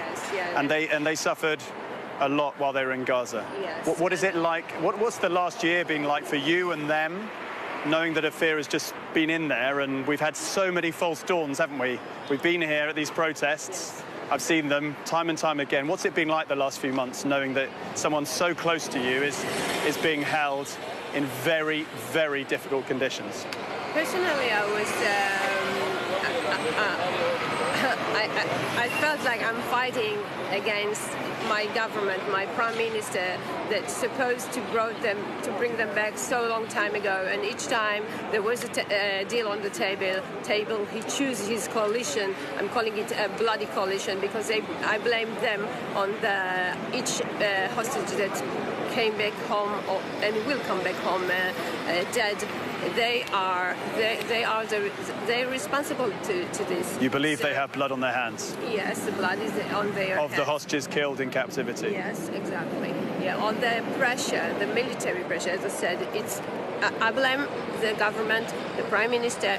He could have brought them back so long time ago to save so many lives. Instead of that, we just got bodies, and the lucky of the hostages now is Trump, because I can't see them coming back if not Trump. Do you feel that President-elect Trump has been an important force added into the pressure both on Hamas but also potentially on the Israeli government? Yes, I do believe that.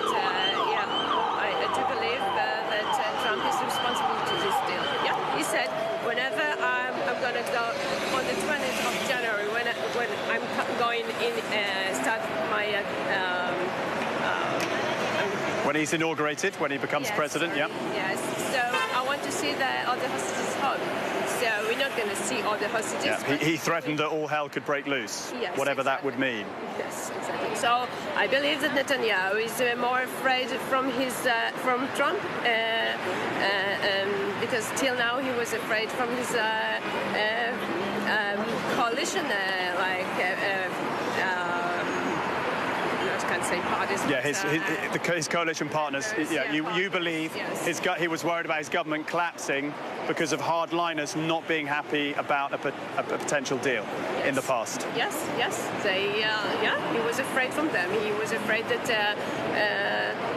He was afraid more to his coalition than the hostages. And have you had any contact from the Israeli government tonight, your family at all, about what's been agreed? No. Do you think you'll be contacted by them? Would you like to be contacted by them? And how do you see the next few hours and days playing out? It's going to be a hell of a stress for all of us. No, of course. And I can't see the whole picture until I'm going to see everybody's home. It must be it must be so hard, and you must struggle to get us to sleep at night thinking about the fear and the other hostages and wondering and hoping that he is going to be freed as this part of the deal. Hopefully he's going to be free on this deal, and hopefully he's going to be alive. Yeah, we really hope he is. We're going to be here every day. You're going to keep protesting even though there's this deal? Until we will get them all back. We're going to be here every day at 6:30 in the evening, and on Saturdays we're here at 8 o'clock. It's so important. Well, you're an impressive woman. I feel we think you're a very impressive cousin, and look, we really hope he comes back to you, and we hope as many of the hostages and their families are reunited in the coming days and weeks.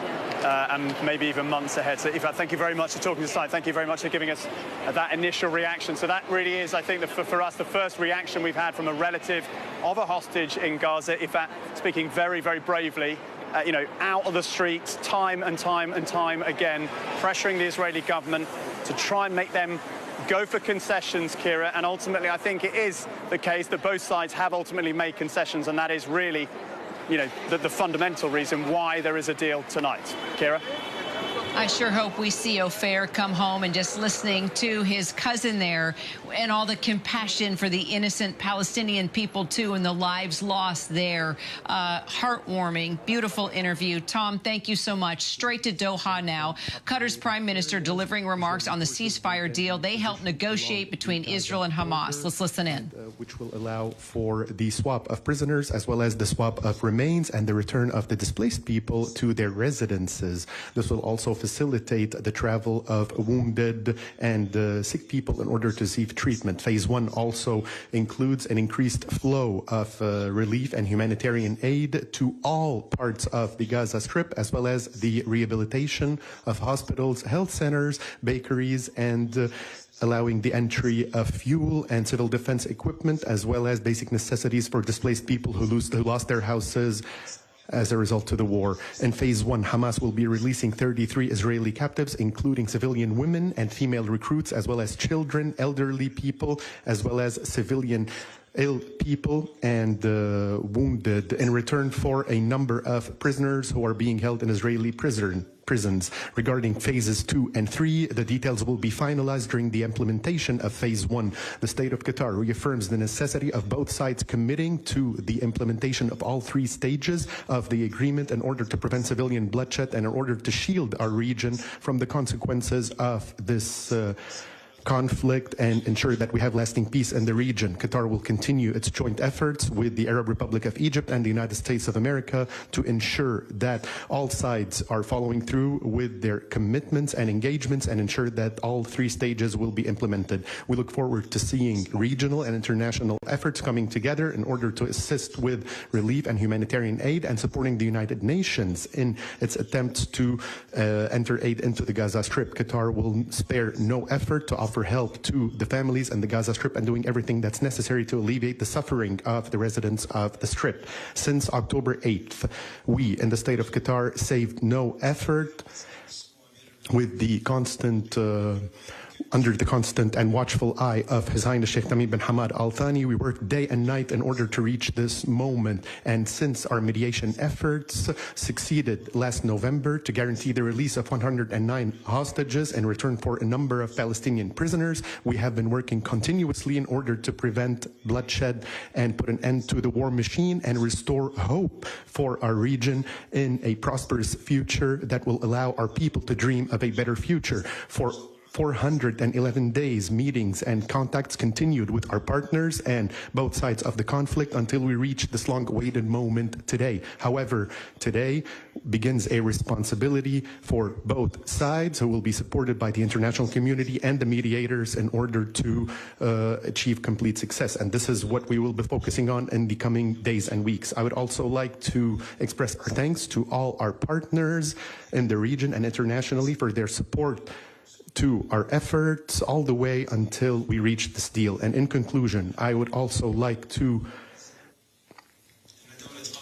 remind our brothers in the Gaza Strip that Qatar will continue to offer support to our brothers in Palestine, and that this happens under the close watch and the watchful eye of His Highness Sheikh Tamim bin Hamad Al Thani, day and night, hour by hour, and minute by minute. We would like to tell them we give thanks to Allah for bringing us to this moment today, and hopefully this will be the last page in the days of the war.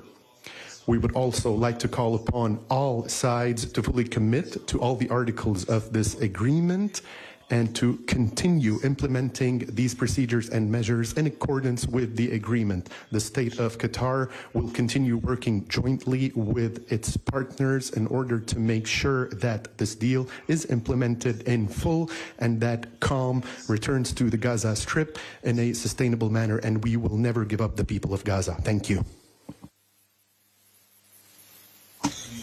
First question, Sky News.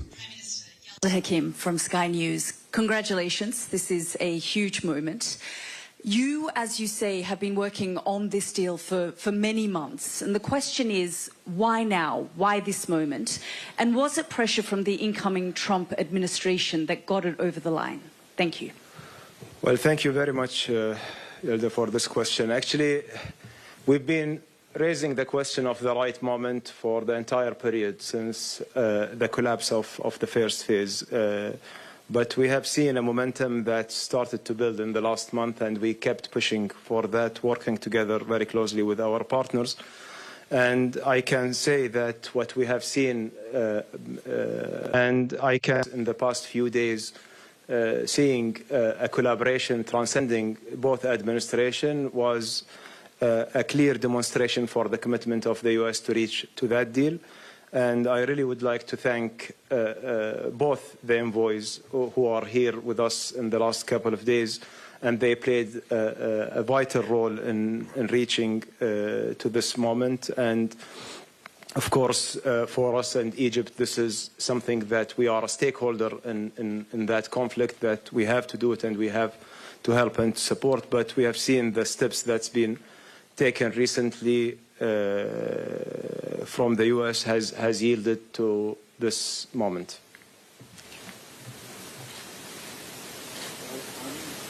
CNN. Thank you very much indeed, and to Steve Witkoff, who is Becky Anderson from CNN. Congratulations to you, and to Steve Witkoff, who is also here in the room. How much confidence do you have that the deal will progress beyond phase one, sir?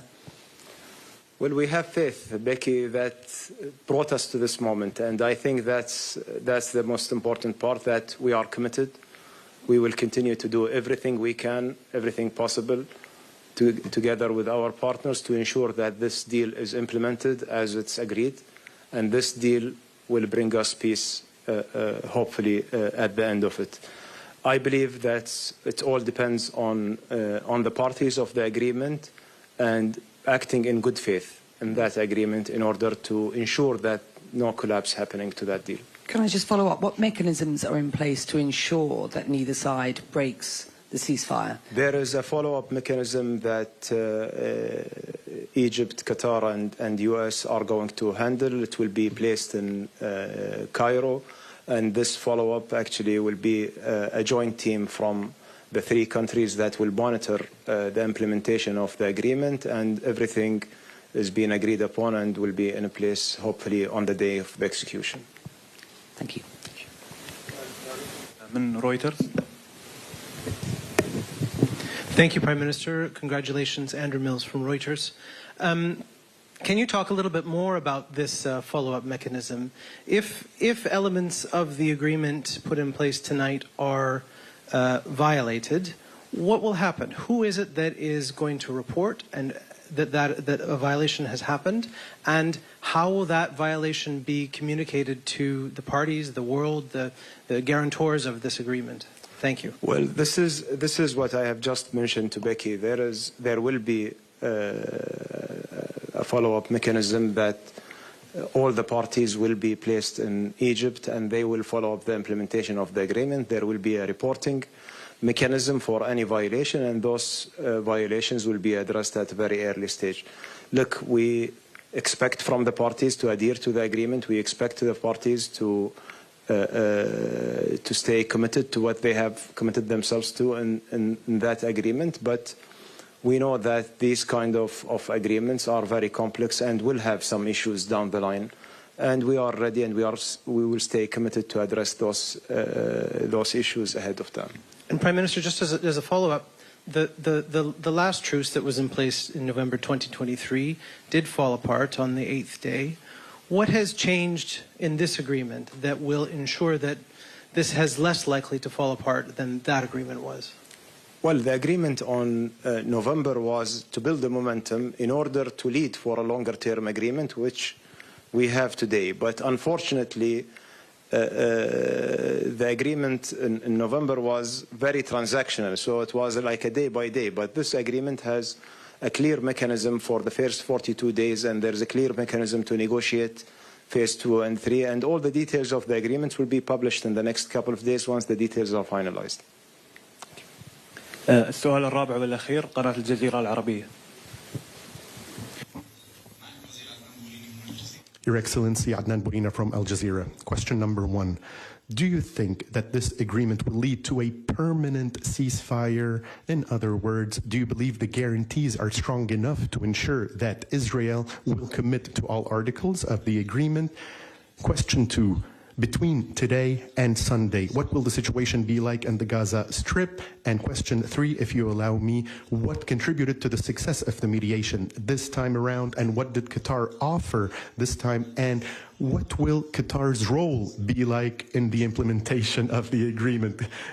Truth be told, you had me lost because I was focused on question number 1. Can you please go over the questions again? Question number 1, do you believe that this time the deal will lead to a permanent ceasefire? All right, wait here and then you'll ask the other questions later. Regarding the implementation of this agreement, first off, like I said, the implementation depends upon the parties as well as the goodwill of President the Joe parties. Biden now about to speak from the White House on this deal. Let's take it straight to our network programming. Might be released in this first wave. Again, there's quite a bit of reporting still to come on these numbers, but again, it's believed at least 2 Americans will be released early on in this exchange. Israel will release hundreds of Palestinian prisoners. Israel will also pause fighting so desperately needed aid can get into Gaza. This ceasefire deal was one of President Biden's top remaining priorities before he leaves office. It's been in the works for months. President-elect Trump also taking credit and was given credit by the Qataris just moments ago. His envoy, who is there, the president-elect's envoy, joining the Biden team. The White House has been working closely with President-elect Trump as well, the Mideast negotiator, to help broker the deal in these final days of the Biden administration, and now just days before President-elect Donald Trump is inaugurated. I want to go to Mary Bruce. She's live outside the White House as we await to hear from President Biden. And Mary, this was one of the last things President Biden hoped to accomplish. David, the president has been working tirelessly for months for this very moment, hoping that he would be able to come here and announce that a deal has finally been reached before he leaves office. Now, in a statement just moments ago, the president celebrating this deal, saying he is thrilled for those who have been held hostage, that they will now be reunited for their families. And he said that this deal comes after dogged and painstaking American diplomacy, saying my diplomacy never ceased in their efforts to get this done. He said that it is a result not only of the extreme pressure that Hamas has been under, but also the changed regional equation, citing that ceasefire in Lebanon and the weakening of Iran. David. Mary, thank you. You can see President Biden, Vice President Harris, Secretary of State Blinken. Let's listen to the president. It's a very good afternoon, because at long last, I can announce a ceasefire and a hostage deal has been reached between Israel and Hamas. More than 15 months of conflict that began with Hezbollah's brutal massacre on October the 7th. More than 15 months of terror for the hostages, their families, the Israeli people. More than 15 months of suffering by the innocent people of Gaza. Fighting in Gaza will stop, and soon the hostages will return home to their families. The elements of this deal were what I laid out in detail this past May, which was embraced by countries around the world and endorsed overwhelmingly by the UN Security Council. The deal is structured in 3 phases. Phase 1 will last 6 weeks. It includes a full and complete ceasefire, withdrawal of Israeli forces from all the populated areas of Gaza, and the release of a number of hostages held by Hamas, including women and elderly and the wounded. And I'm proud to say Americans will be part of that hostage release in phase 1 as well. And the Vice President and I cannot wait to welcome them home. In exchange, Israel released hundreds of Palestinian prisoners. And during phase 1, the Palestinians can also return to their neighborhoods in all the areas of Gaza. And the surge of humanitarian assistance into Gaza will begin. And the innocent people can have a greater access to these vital supplies. You know, during the next 6 weeks, Israel will negotiate the necessary arrangements to get phase 2, which is a permanent end of the war. Let me say it again, a permanent end of the war. There are a number of details to negotiate to move from phase 1 to phase 2, but the plan says If negotiations take longer than 6 weeks, the ceasefire will continue as long as the negotiations continue.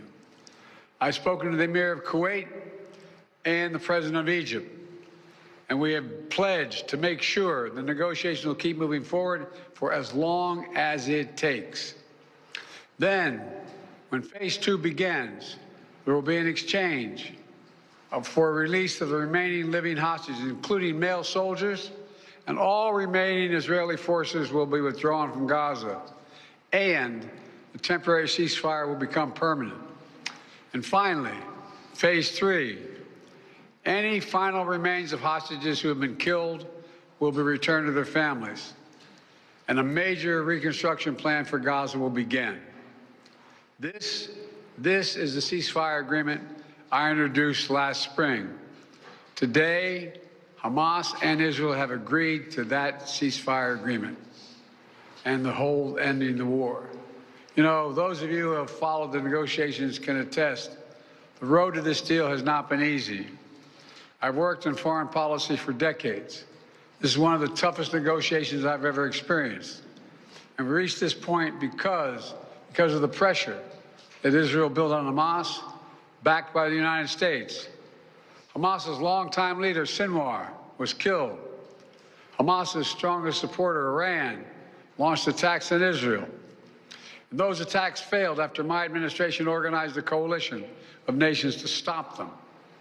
And after I ordered the U.S. ships and planes to come to Israel's defense, we also shaped Israel's strong and calibrated response, destroying Iran's air defenses, but avoiding an escalatory cycle of an all-out war. The United States also organized a coalition of 20 countries to stand up to attacks by the Houthis, including their missile attacks in Israel. Then Hezbollah, another of Hamas's strongest backers, was significantly weakened on the battlefield, and its leadership was destroyed. With our support, Israel negotiated a ceasefire with them, and after that, Lebanon finally elected a new president who's not beholden to Hezbollah, and he can begin a new chapter for the Lebanese people. All told, these developments in the region, which the United States helped to shape, changed the equation. And so now, the terror network that once protected and sustained Hamas is far weaker. Iran is weaker. Iran is weaker than it's been in decades. Hezbollah is badly degraded. And after more than 15 months of war, Hamas's senior leaders are dead. Thousands of Hamas fighters are dead. And the military formations have been destroyed. With nowhere to turn, Hamas finally agreed to releasing hostages. You know, there was no other way for this war to end than with a hostage deal. And I'm deeply satisfied this day has finally come, for the sake of the people of Israel and the families waiting in agony, and for the sake of the innocent people in Gaza who suffered unimaginable devastation because of the war. The Palestinian people have gone through hell. Too many innocent people have died. Too many communities have been destroyed. In this deal, the people of Gaza can finally recover and rebuild. They can look to a future without Hamas in power. You know, the Bible says, blessed are the peacemakers. Many peacemakers helped make this deal happen, including an extraordinary team of American diplomats who have worked nonstop for months to get this done. Secretary Blinken led the effort. Secretary Jake Sullivan, National Security Advisor Jake Sullivan, Bill Burns, John Feiner, Brett McGurk, Amos Hochstein, and the Vice President worked relentlessly as we worked to deliver this deal. I'd also note this deal was developed and negotiated under my administration, but its terms will be implemented, for the most part, by the next administration. In these past few days, we've been speaking as one team. This has been a time of real turmoil in the Middle East. But as I prepare to leave office, our friends are strong, our enemies are weak, and there's a genuine opportunities for a new future. In Lebanon, there's an opportunity for a future, free from the grip of Hezbollah, In Syria, a future free from the tyranny of Assad. And for the Palestinian people, a credible pathway to a state of their own. And for the region, a future of normalization, integration of Israel and all its Arab neighbors, including Saudi Arabia. At the G20 in Delhi in September 23, I rallied key countries behind a vision of an economic corridor from India across the Middle East to Europe. That vision can now become a reality. There are risks as well, including ISIS and Iran, even in a badly weakened state. But we're handing off then to the next team a real opportunity for a better future for the Middle East. I hope they will take it. Let me close with this. My friend for years in the United States Senate, former Senator George Mitchell, who did so much to forge peace in Northern Ireland, once said about diplomacy, he said, it is 700 days of failure and 1 day of success. 700 days of failure and 1 day of success. Well, we've had many difficult days since Hamas began its terrible war. We've encountered roadblocks and setbacks. We've not given up. And now, after more than 400 days of struggle, a day of success has arrived. God bless all the hostages and their families. May God protect the troops of all those who work for peace. Mr. President, how do you see the future of Gaza now? As you were saying, the implementation of this deal will be in the hands of the next administration. And basically, they will shape the future of Gaza. So how do you see this future? And also, how much credit do you give to the Trump team for this deal? Trump is already taking credit for it. Well, you know, this is the exact framework of the deal I proposed back in May. Exact. And we got the world to endorse it. Secondly, it's America's support for Israel that helped them badly weaken Hamas and its backers and create the conditions for this deal. And thirdly, I knew this deal would have to be implemented by the next team. So I told my team to coordinate closely with the incoming team to make sure we're all speaking with the same voice, because that's what American presidents do. Thank you. In the, how many Americans will be released when the hostages are being released? All the exact detail of how many people are being held, how many bodies will be returned, unless will all be forthcoming. All of it, all of it. Thank you. This deal will hold. I'm confident.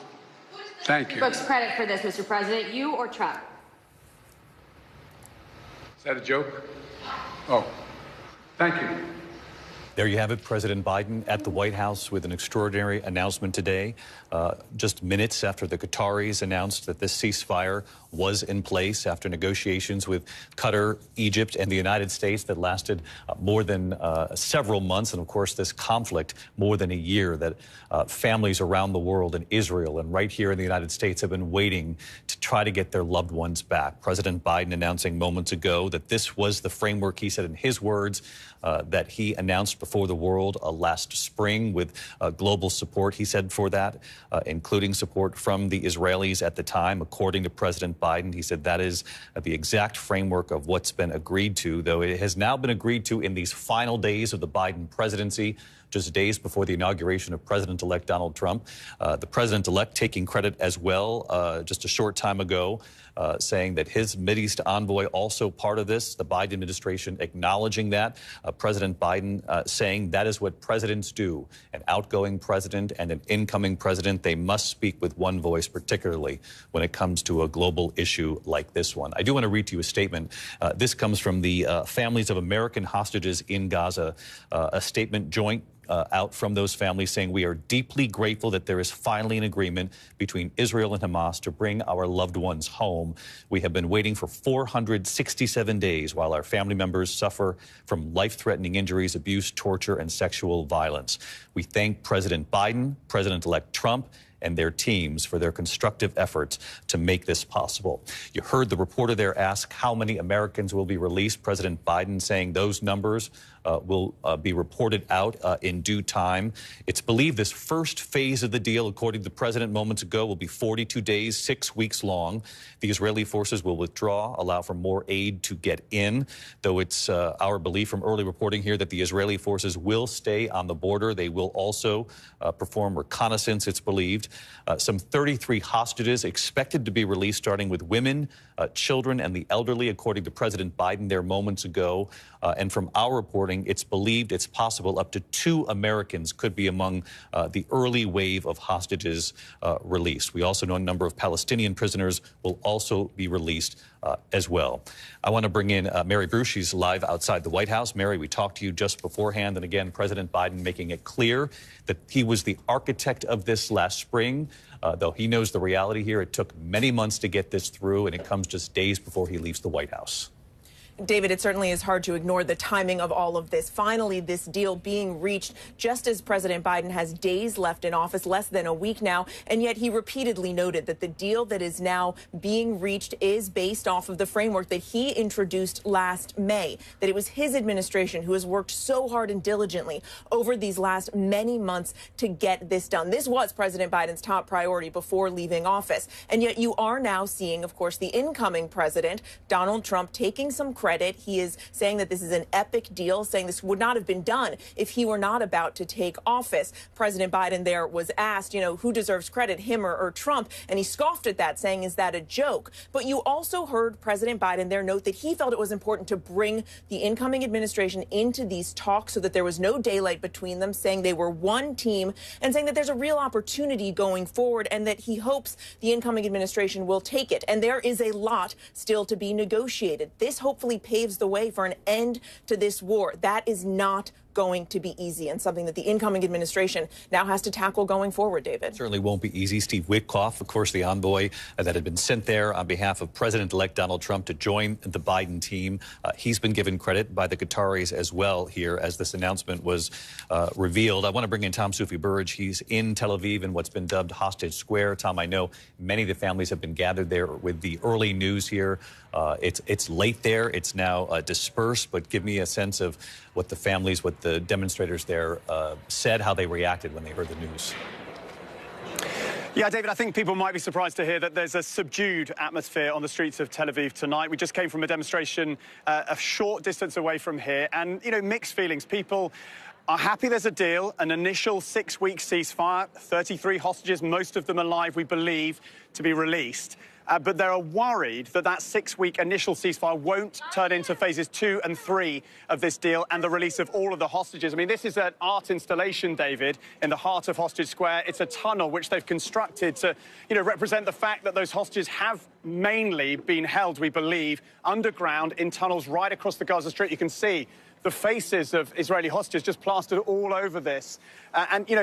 This is symptomatic of the movement, David. We've been here so many times, speaking to the families, speaking to, thousands of Israelis who've backed them throughout. And we've just got the first reaction, David, from a relative, the cousin of a hostage, Afir Calderon, 54 years old, a father of 4, taken from the Nir Oz kibbutz on October 7th. And his cousin, she was telling me, look, she's very happy there's a deal, but she is still racked with anxiety. She doesn't know if her cousin Afir is still alive. And even if he is alive, she's not that confident he will be included in this initial phase of the deal. But if he's alive, he's an elderly male, he's 54, so he would, you'd hope, be included. But that is just, I think, a sense of the uncertainty here going forward for the hostage families. I've been in touch with 2 of the families of the Americans that we hope will be released. Keith Siegel, in his 60s. I've spoken to his brother. I've spoken to his wife, Aviva, who, has been a hostage herself in Gaza in the early phases of the war, and they'll be on tenterhooks. I've also spoken to, on text, Jonathan Dechelchen, Sagi Dechelchen, in his 30s, a father of young children who is in Gaza. And again, US officials are hoping those 2 individuals will, and we really pray for them and their families right now, that they will be involved in this deal, and they can get out in that initial phase. But that is why people on the streets of Israel tonight, you can hear some children walking through this art installation in the heart of Hotch Square, are still racked with anxiety, fearful about what the future will mean and whether this initial deal, the initial 6-week ceasefire, will mean a longer end to the war and all of the hostages going home to their loved ones. David. Really just extraordinary reporting from you, Tom, and our entire team. We said we would stay on this from the very beginning and remain focused on the families of these hostages. When you showed us the faces there on the tunnel there behind you, the installation, it just really drives it home that these families have been going through this for more than 400 days now. And as you rightly point out, even though as you start to hear that there could be hostages released as part of this ceasefire, this deal, so many of the families still don't even know if that means their loved one is coming home alive. And that is chilling to be reminded of, and it's important that we stay focused on the families here because they are the ones who have been affected so greatly by all of this. Tom, thank you. Thank you in Tel Aviv. I want to bring in our chief foreign correspondent, Ian Pannell, also in Tel Aviv. And Ian, I remember, this was about a year ago. I was on the air with Israeli Prime Minister Benjamin Netanyahu. And, among the tough questions we had for him at the time was what happens when the war is over? What happens to Gaza? Who sort of patrols it, is in charge of security there? And he told me on our air, that it certainly is not going to be those who want to continue the way of Hamas. But he went on to say, I think Israel will have for an indefinite period, will have the overall security responsibility because we've seen what happens when we don't have it.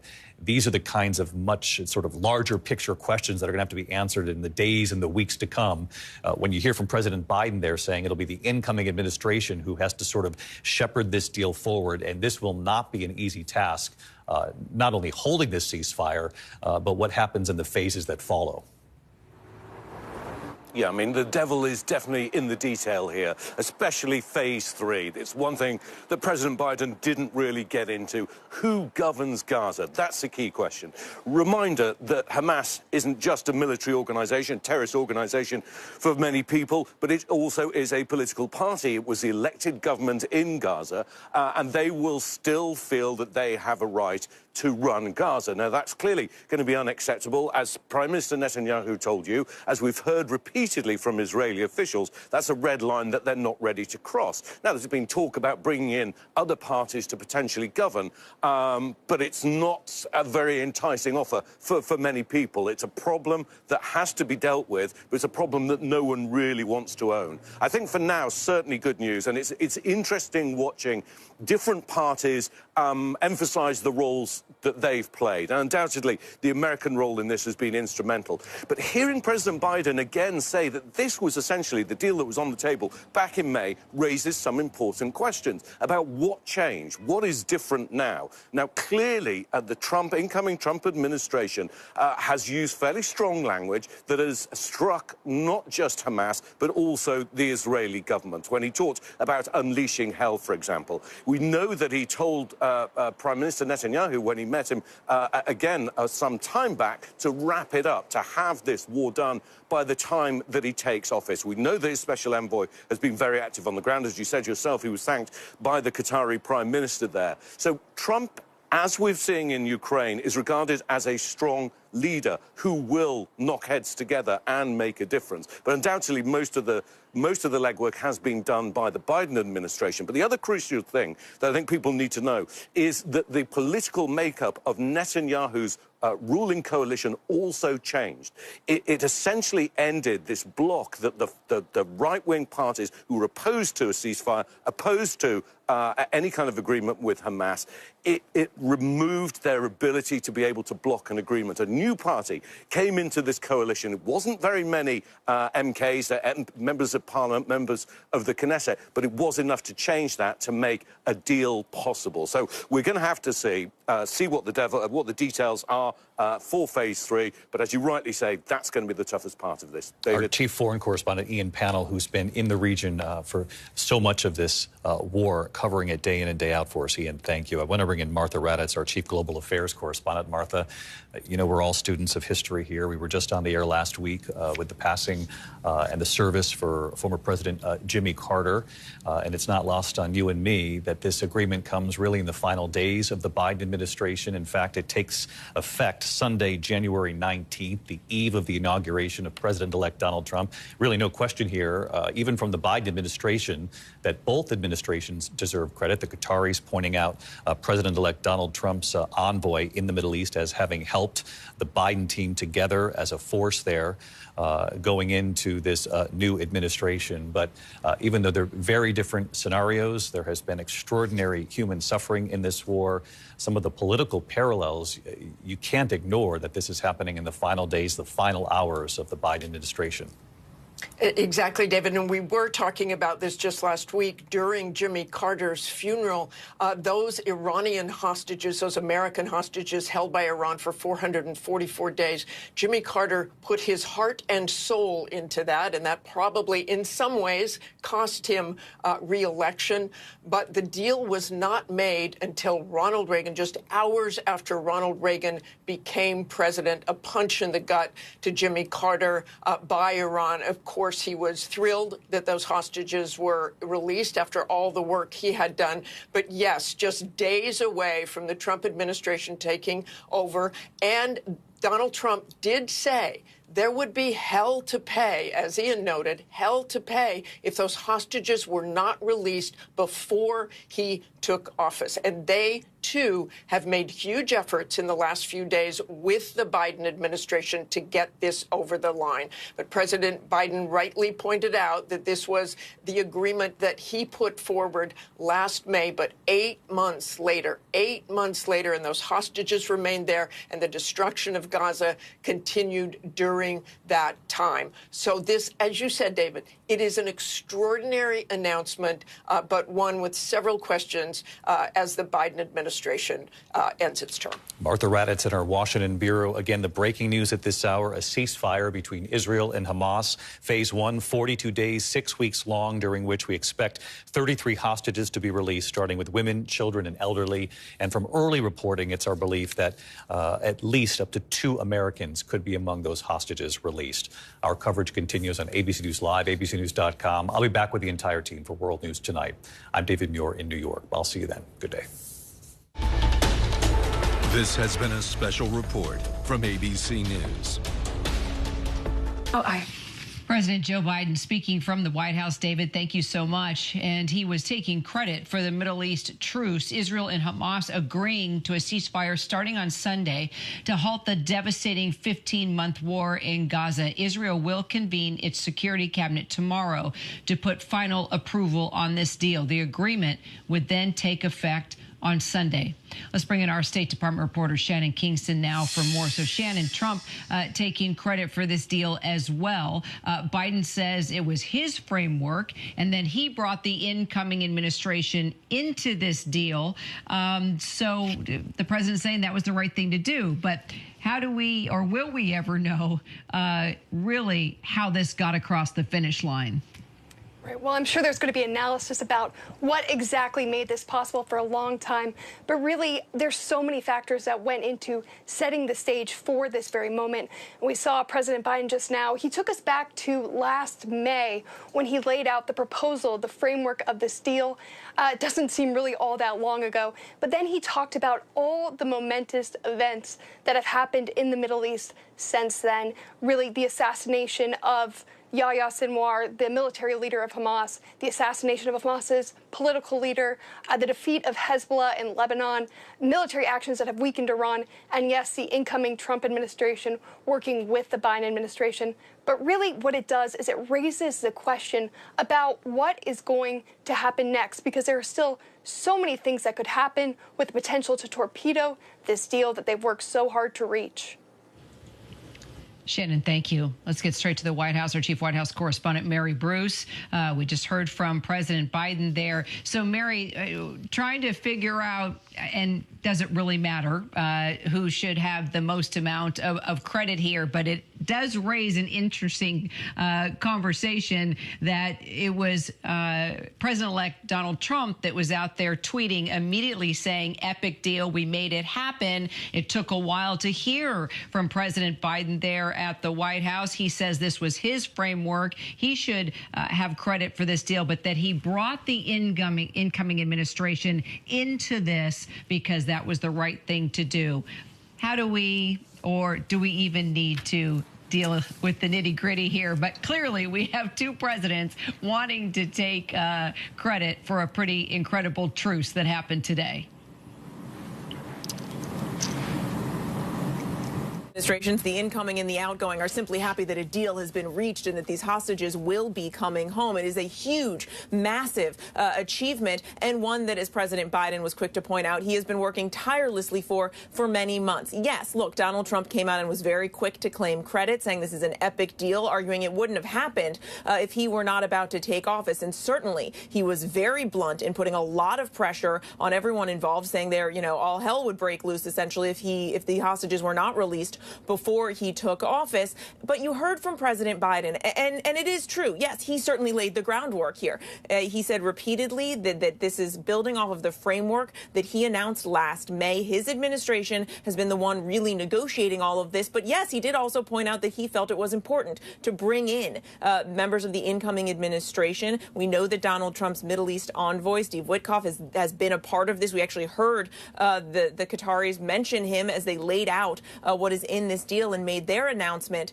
And so, the President Biden saying he felt it was important that they act as one team because, of course, it is going to be up to the next administration to implement all of this. And that is no small challenge. You also heard President Biden saying that, the hope is that this will lay the groundwork, pave the way for a permanent end to this war. But there are massive questions that still have to be sorted out here. First and foremost, who is going to be governing Gaza?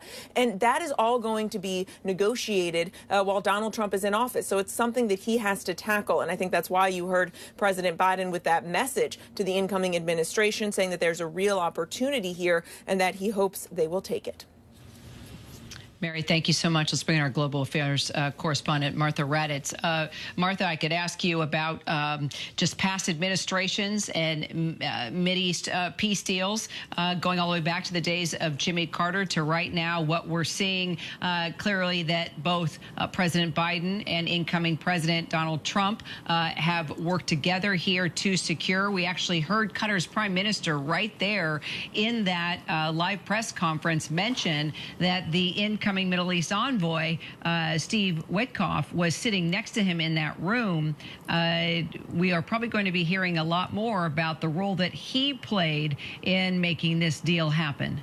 They will pass the baton on Monday to Steve Witkoff to see what he does with this and to make sure that the details of those second and third phases come about.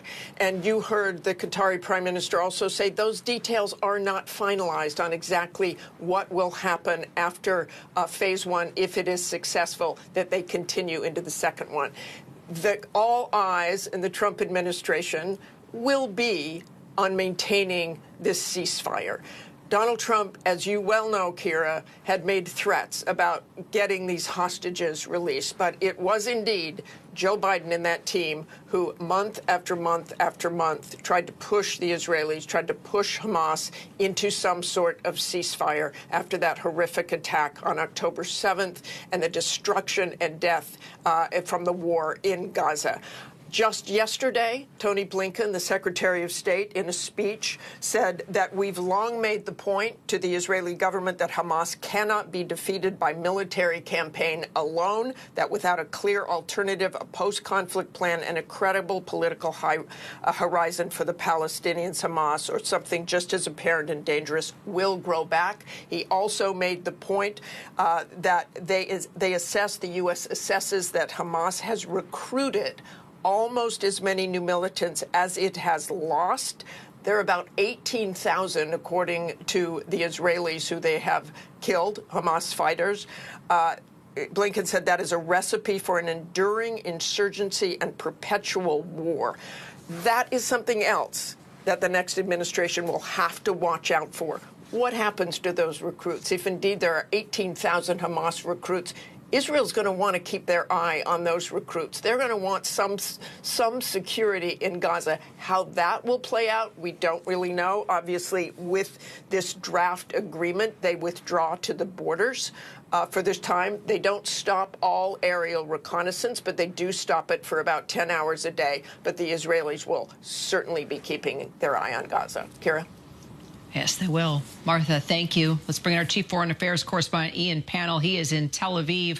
So, Ian, when we were listening to this live news conference out of Doha with Qatar's Prime Minister Steve Witkoff there in the room, the new Middle East envoy working with President-elect Donald Trump, the question was asked, what happens if this truce is broken in any way, shape, or form? The Prime Minister saying that they will be monitoring and determining if there have been any violations.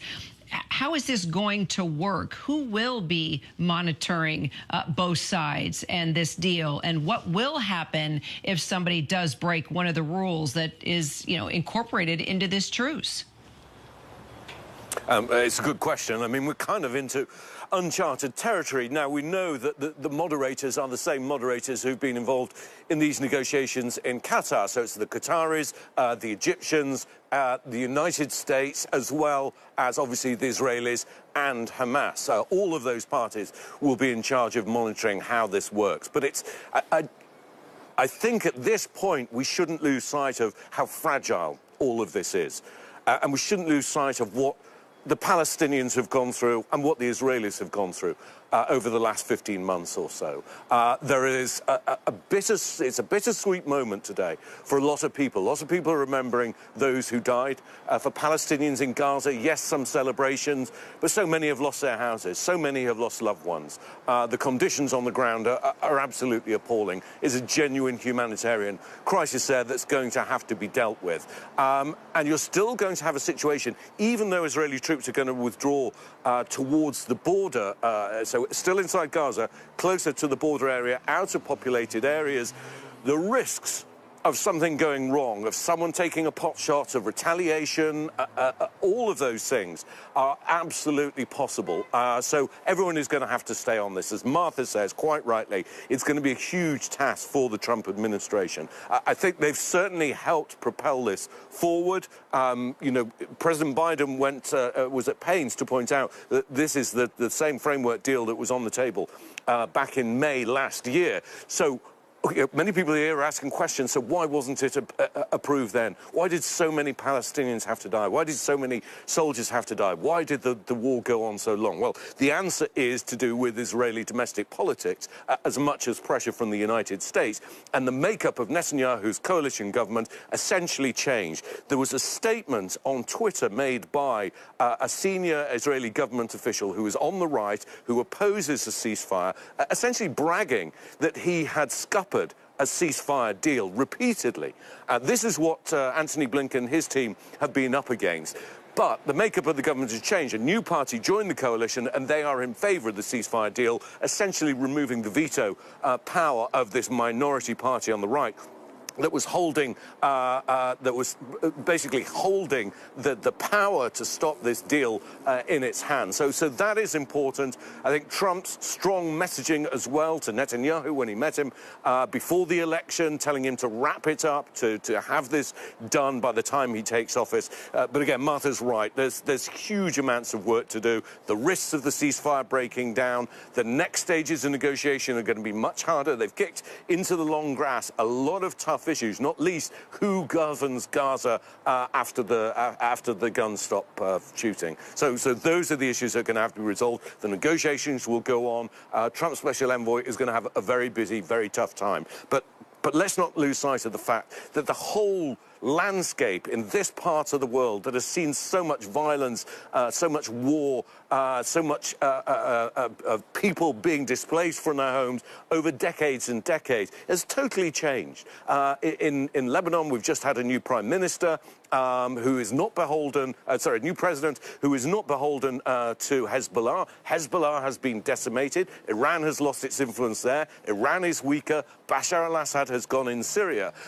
So I think for Israel, that is a positive about what's happened. The ripples from October the 7th, 2023 stretched out far and wide, and we're still experiencing this. But there is a genuine opportunity to try and reshape this region, and I know that the Trump administration is certainly going to try and kickstart again negotiations that had been going on to try and normalize relations potentially with Saudi Arabia. But again, there's lots of difficulties. Saudi Arabia is insistent that there should be a two-state solution, and that's certainly not something that the Trump administration supports. So lots of work still to do, but I think a sigh of relief at the very least today. And just a reminder that the Qatari Prime Minister also said that this deal will come into place this Sunday, January the 19th.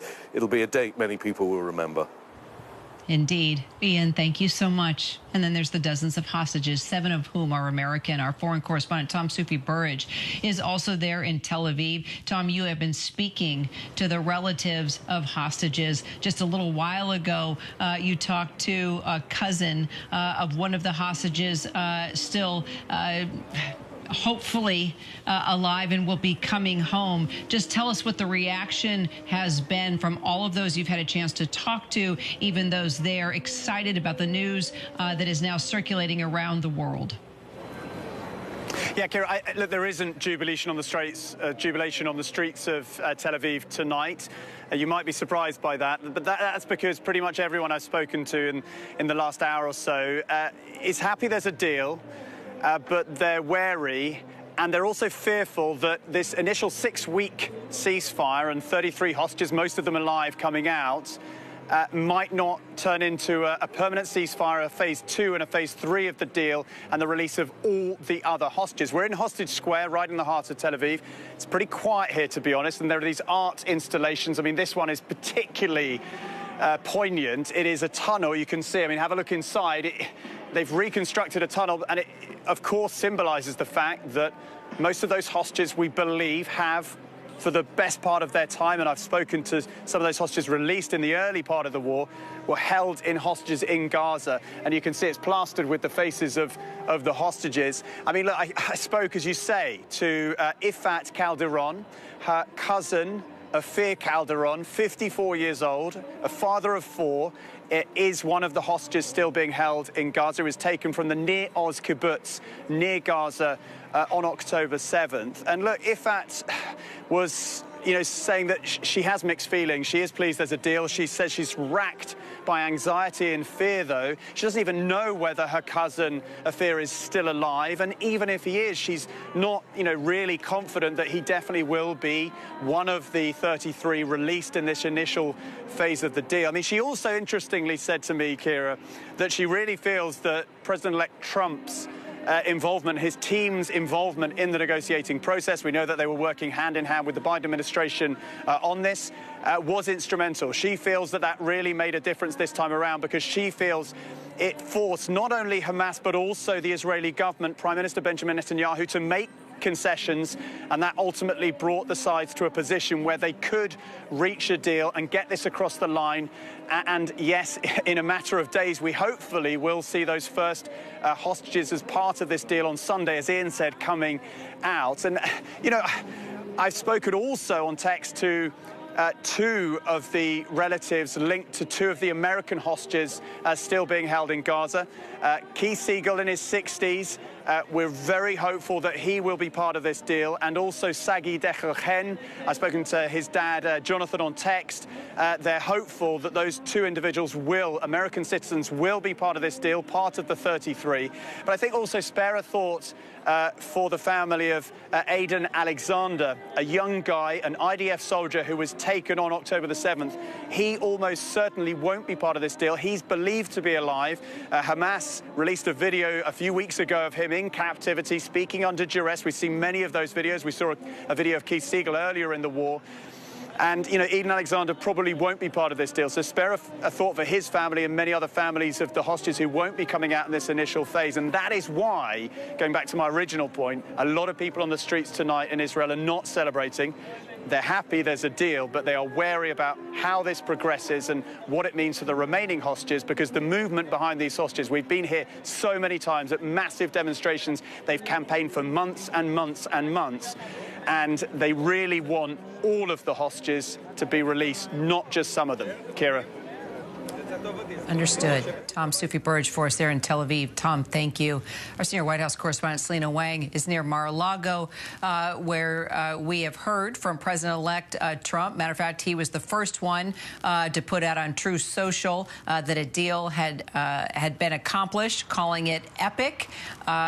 Do we really know at this point, though, how much each administration played in this part? As you know, Selena, we did hear the Prime Minister of Qatar there mention that Trump's Mideast envoy was in the room and a part of these negotiations. We did get a statement from Steve Witkoff as well, President-elect's envoy, and he did say that he thanked the Israeli negotiating teams, the Qataris, the Egyptians, the Biden administration, and emphasized thanking Trump, saying that it was his strategy of peace through strength that got this to a final win. What are you hearing out of Mar-a-Lago, especially after President Joe Biden just made those remarks, saying that this was his framework that was implemented today?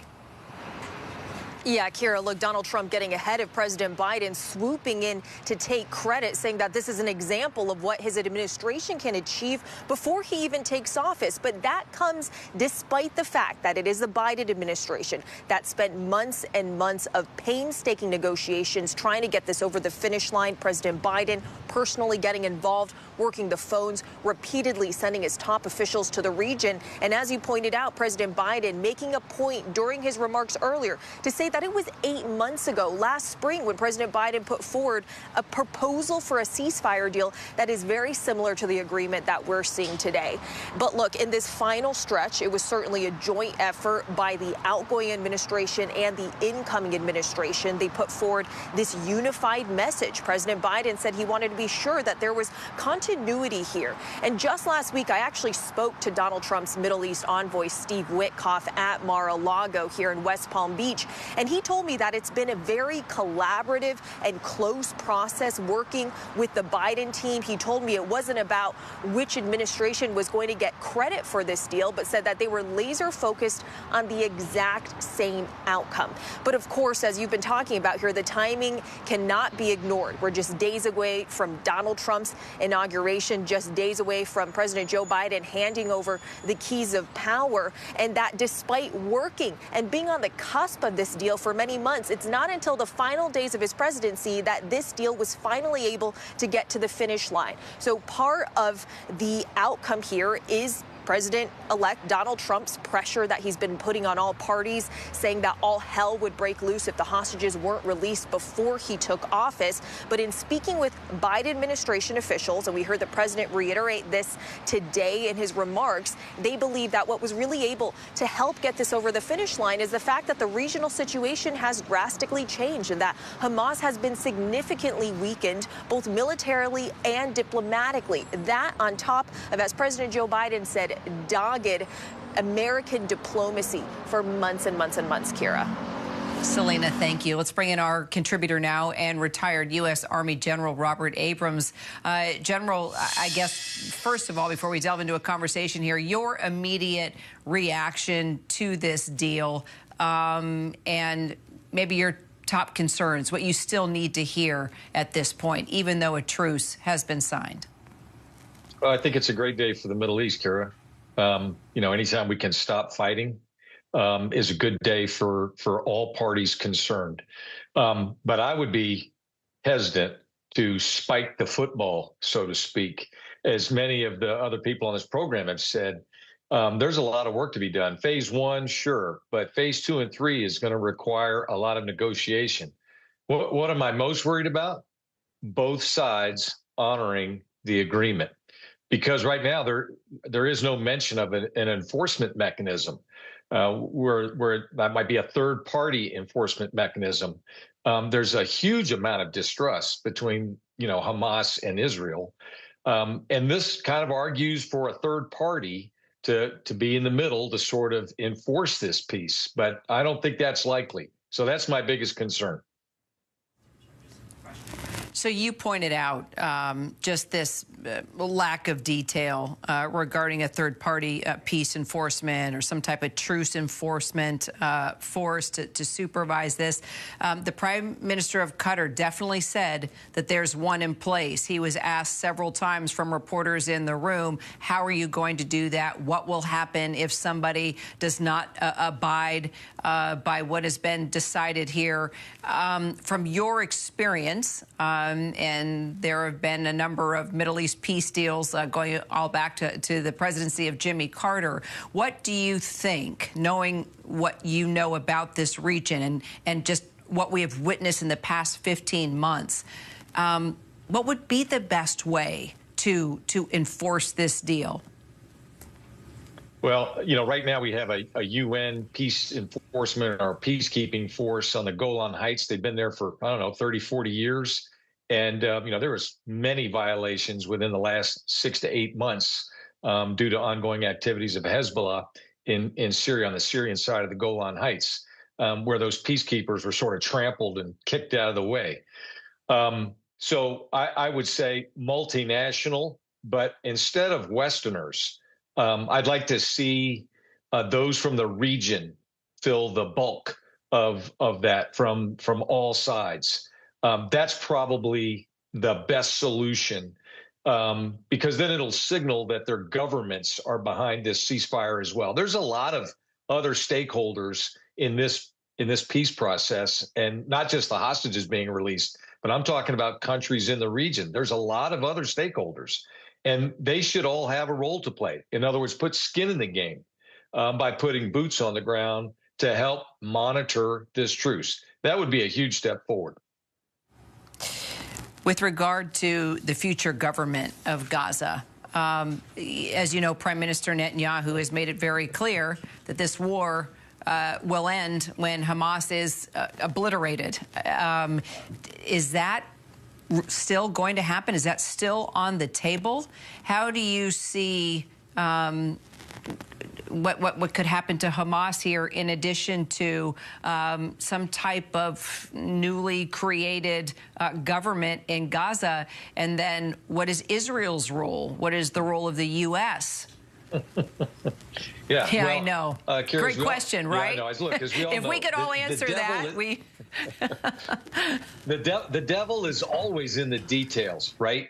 So we're going to have to see a written document, right? There will be a written document that'll come out, hopefully in the coming days, that everyone can scrutinize and analyze in terms of what actually was agreed to. You're exactly right. Israel and Prime Minister Netanyahu said Hamas, precondition, red line, non-negotiable, Hamas must go. It appears that perhaps that position softened. And so that'll cause some challenges, I think, going forward. So I think we're gonna have to wait and see. I think the other exciting thing, by the way, from my perspective as an American citizen, is I think this is going to take the temperature down in the region with regards to security of our own forces. You know, at any given time, we've got, I don't know, 5,000 to 8,000 U.S. troops in the region. They've been sort of targeted as a result of this ongoing conflict between Israel and Hamas. I think the rationale for those attacks on U.S. troops, because of our support to Israel, I think that should largely go away now. And this will actually improve the security conditions for our troops. And I'm pretty happy about that.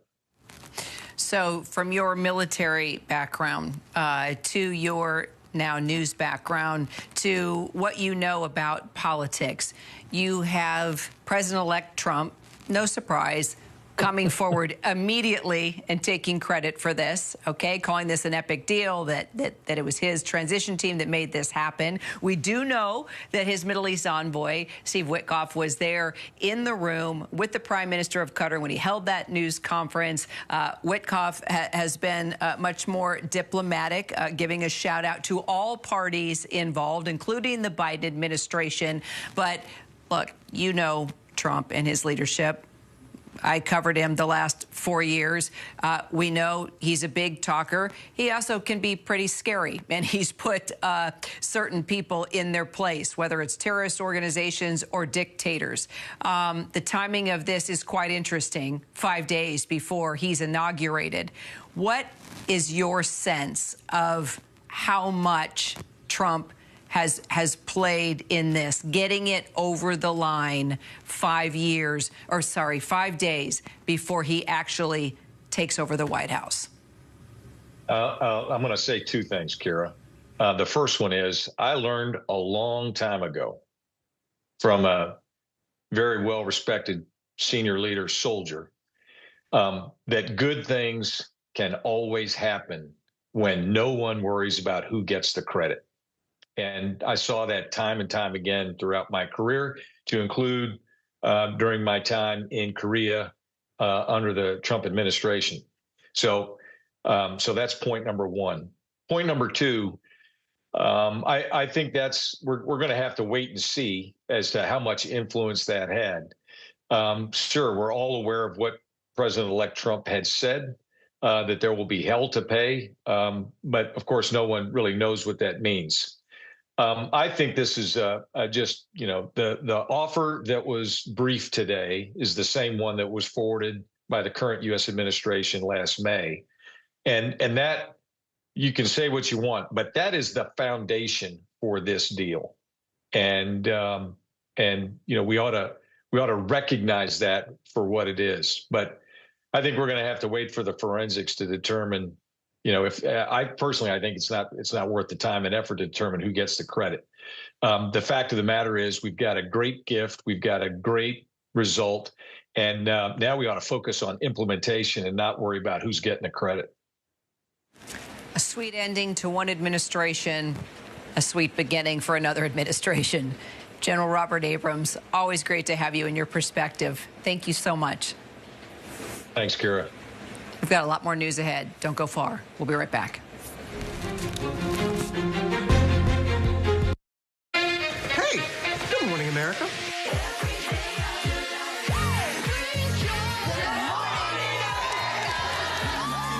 Good morning, America. Good morning, America. Good morning, America. Money. Are you ready?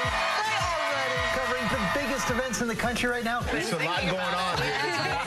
It's always a good time. That's what the show's about. That's good. Really good. Very good. Coming in hot. Jimmy coming in hot. It's far from elementary. Oh. Good morning, America. I'm not going to try to strut like Michael or anything. I have known George a long, long time. Have you ever gotten him to dance? Look at that face. You don't just see it, you feel it. I'm in. I'm in. I'm in too. I'll be there. I am here and so happy. I'm in. I'm in too. I'm in. That tells you something when Snoop Dogg's in. Michael, George, Lara, Ginger. Whenever, wherever news breaks, it's so important to always remember that lives are changed. Here in London, in Buffalo, Uvalde, Texas, Edinburgh, Scotland. Reporting from Rolling Fork, Mississippi. Ukrainian refugees here in Warsaw. We're heading to a small community outside of Mexico City. Getting you behind the stories as they happen. ABC News Live Prime. We'll take you there. Stream ABC News Live weeknights wherever you stream your news. Only on ABC News Live. Why do so many people start their day here? From ABC News, this is Start Here. To be in the know and get a different take on the day's top stories. A lot of news today, so let's get into it. Listen now to the Daily News Podcast honored with 4 Edward R. Murrow Awards and see why the New York Times calls it a news podcast worth listening to. Start Here, ABC News. Make it your daily first listen. Now, that's a part of the story I bet you didn't see coming. Wherever you get your podcasts, Start Here. Attention teachers, no child is to be sent to the principal's office today. Kids, if you want to do crime, now's the time. Happy first day in school. Yes. Weren't there like 4 more of these? Yeah, we were robbed. Hey, buy 3, get 1 free. I'ma call your mother on you. Bring the rest back here, boy.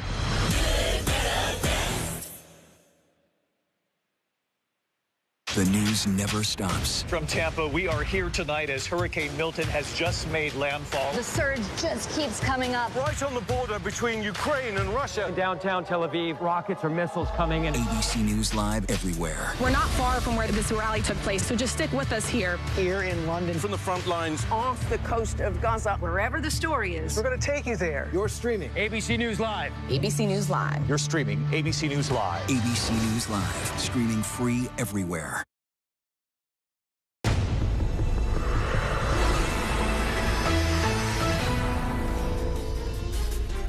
After more than months of fighting, a breakthrough in the war in Gaza. Good afternoon, everyone. I'm Kira Phillips. And I'm Terry Moran. Israel and Hamas have agreed on the core elements of a ceasefire deal at long last. Israel will convene its security cabinet tomorrow to approve this deal. It would then take effect on Sunday. President Biden says this is the same deal that he first proposed back in May. 15 months of conflict that began with Hezbollah's brutal massacre on October the 7th. More than 15 months of terror for the hostages, their families, the Israeli people. More than 15 months of suffering by the innocent people of Gaza. Fighting in Gaza will stop, and soon the hostages will return home to their families. Joining us now, foreign correspondent Tom Soufi-Burridge from Tel Aviv. Also, senior White House correspondent Selena Wang. She is there in West Palm, just near Mar-a-Lago. Tom, let's start with you. Let's talk more about the terms of this deal. You have been talking with family members of hostages for months now, in particular today, getting reaction from them. Of course, the biggest part of this is hopefully the return of a handful of those hostages. Yeah, I mean, we're talking about 33 hostages, Kira. We are talking about all of the female hostages, so including female Israeli soldiers, that's important, all of the elderly males, all of the children. That will include, we believe, according to U.S. officials, 2 Americans. We believe that will be Keith Siegel in his 60s. I've spoken to his relatives on a number of occasions, and you know, they are pleased there's a deal tonight. There's still some anxiety amongst the relatives because, you know, they're worried about the other remaining hostages, and, you know, they've all been saying to me, the ones I've spoken to tonight, is that they'll really be relieved and really overjoyed when they actually see their relatives in the flesh. The other American we believe that's going to get out is Sagi Dechelchen, we hope. We're in touch with his father, Jonathan. It's been an absolutely whirlwind of a year and a bit, with, you know, praying and thinking about their hostage, their loved ones every single day. And look, we're at Hostage Square, and this is just one of the art installations, guys. I mean, it's a tunnel they've constructed here. It's pretty poignant, as you can see. I mean, have a look inside. You know, this is just one sort of symbolic reminder that, you know, many of the hostages, we believe, have been held for much of the time inside tunnels like these.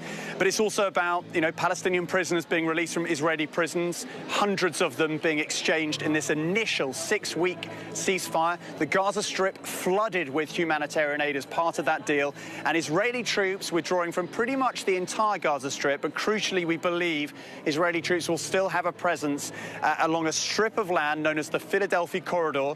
That is the area of land separating Egypt and southern Gaza. That is one of the red lines that the Israeli government stuck to, and they still got in this deal. But clearly, I mean, I just spoke to the cousin of one hostage, and she believes that President-elect Trump's involvement in the negotiating process was a defining factor. We know that the Trump team have been working with the Biden team, you know, trying to push this deal over the line. And really, you know, I've been in this square, I've been at the protests over the last few months, time and time and time again. And you know, the protest movement, the families and friends of those hostages have really placed faith in the American government, in the American nation, to keep pressuring, keep pushing, and ultimately it has come good and there is a deal, but there is still anxiety and fear amongst the families, amongst many Israelis, about whether or not this initial 6-week ceasefire will turn into a definitive end to the war, a longer-term end to the war, and the release of the remaining hostages,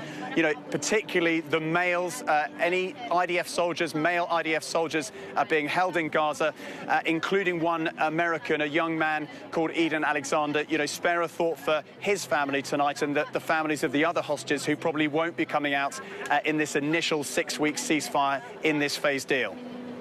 Absolutely, Tom, and thank you for that and for pointing out that the faith in the American government to keep the pressure on. I want to go to Selena Wang on that. That is certainly something, you know, President Biden and his team were on it.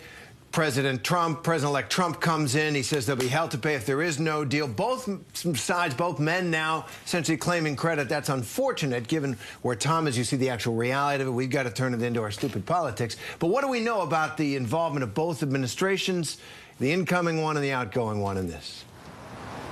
Yeah, Terry, look, in the final stretch of this negotiations, it was certainly a joint effort. You had the incoming Trump administration as well as the outgoing Biden team really working together, sending that unified message to partners in the region. And I was just last week here in West Palm Beach at Mar-a-Lago that I spoke to Donald Trump's Middle East envoy, Steve Witkoff, and he told me that he'd been working very closely and collaboratively with the Biden team, saying that this isn't about which administration gets credit for this, but that they're closely working towards the same goal, which is to get those hostages released to reach that ceasefire deal. But at the same time, it is true that it is the Biden administration that has spent months and months and months of painstaking negotiations, laying the groundwork for this very moment. President Biden getting personally involved, working the phones, repeatedly sending his top officials to the region to try and hammer out this deal. And as you point out there, Terry, President Biden was very clear in his remarks earlier that he had put forward a proposal about 8 months ago with very much the similar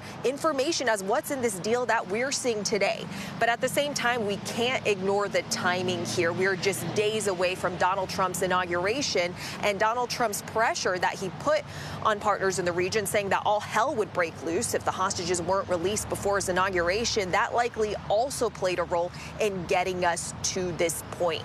But look, President Biden, he is handing over a region that is still very much up in the air, still in chaos. And he has unfinished business here. It is going to be up to the Trump administration to ensure that these details are seen through. Still huge questions about whether or not there can be lasting peace in the region. Still big questions about who's going to govern Gaza in the long term. And when I talk to senior Biden officials, they say the reason why the situation has changed and that despite they are saying for months now that we've been on the cusp of the deal, the reason why they say it's actually happening now is because Hamas has been significantly weakened diplomatically as well as militarily, and that, in addition to dogged American diplomacy, is what has driven us to this point, Terry.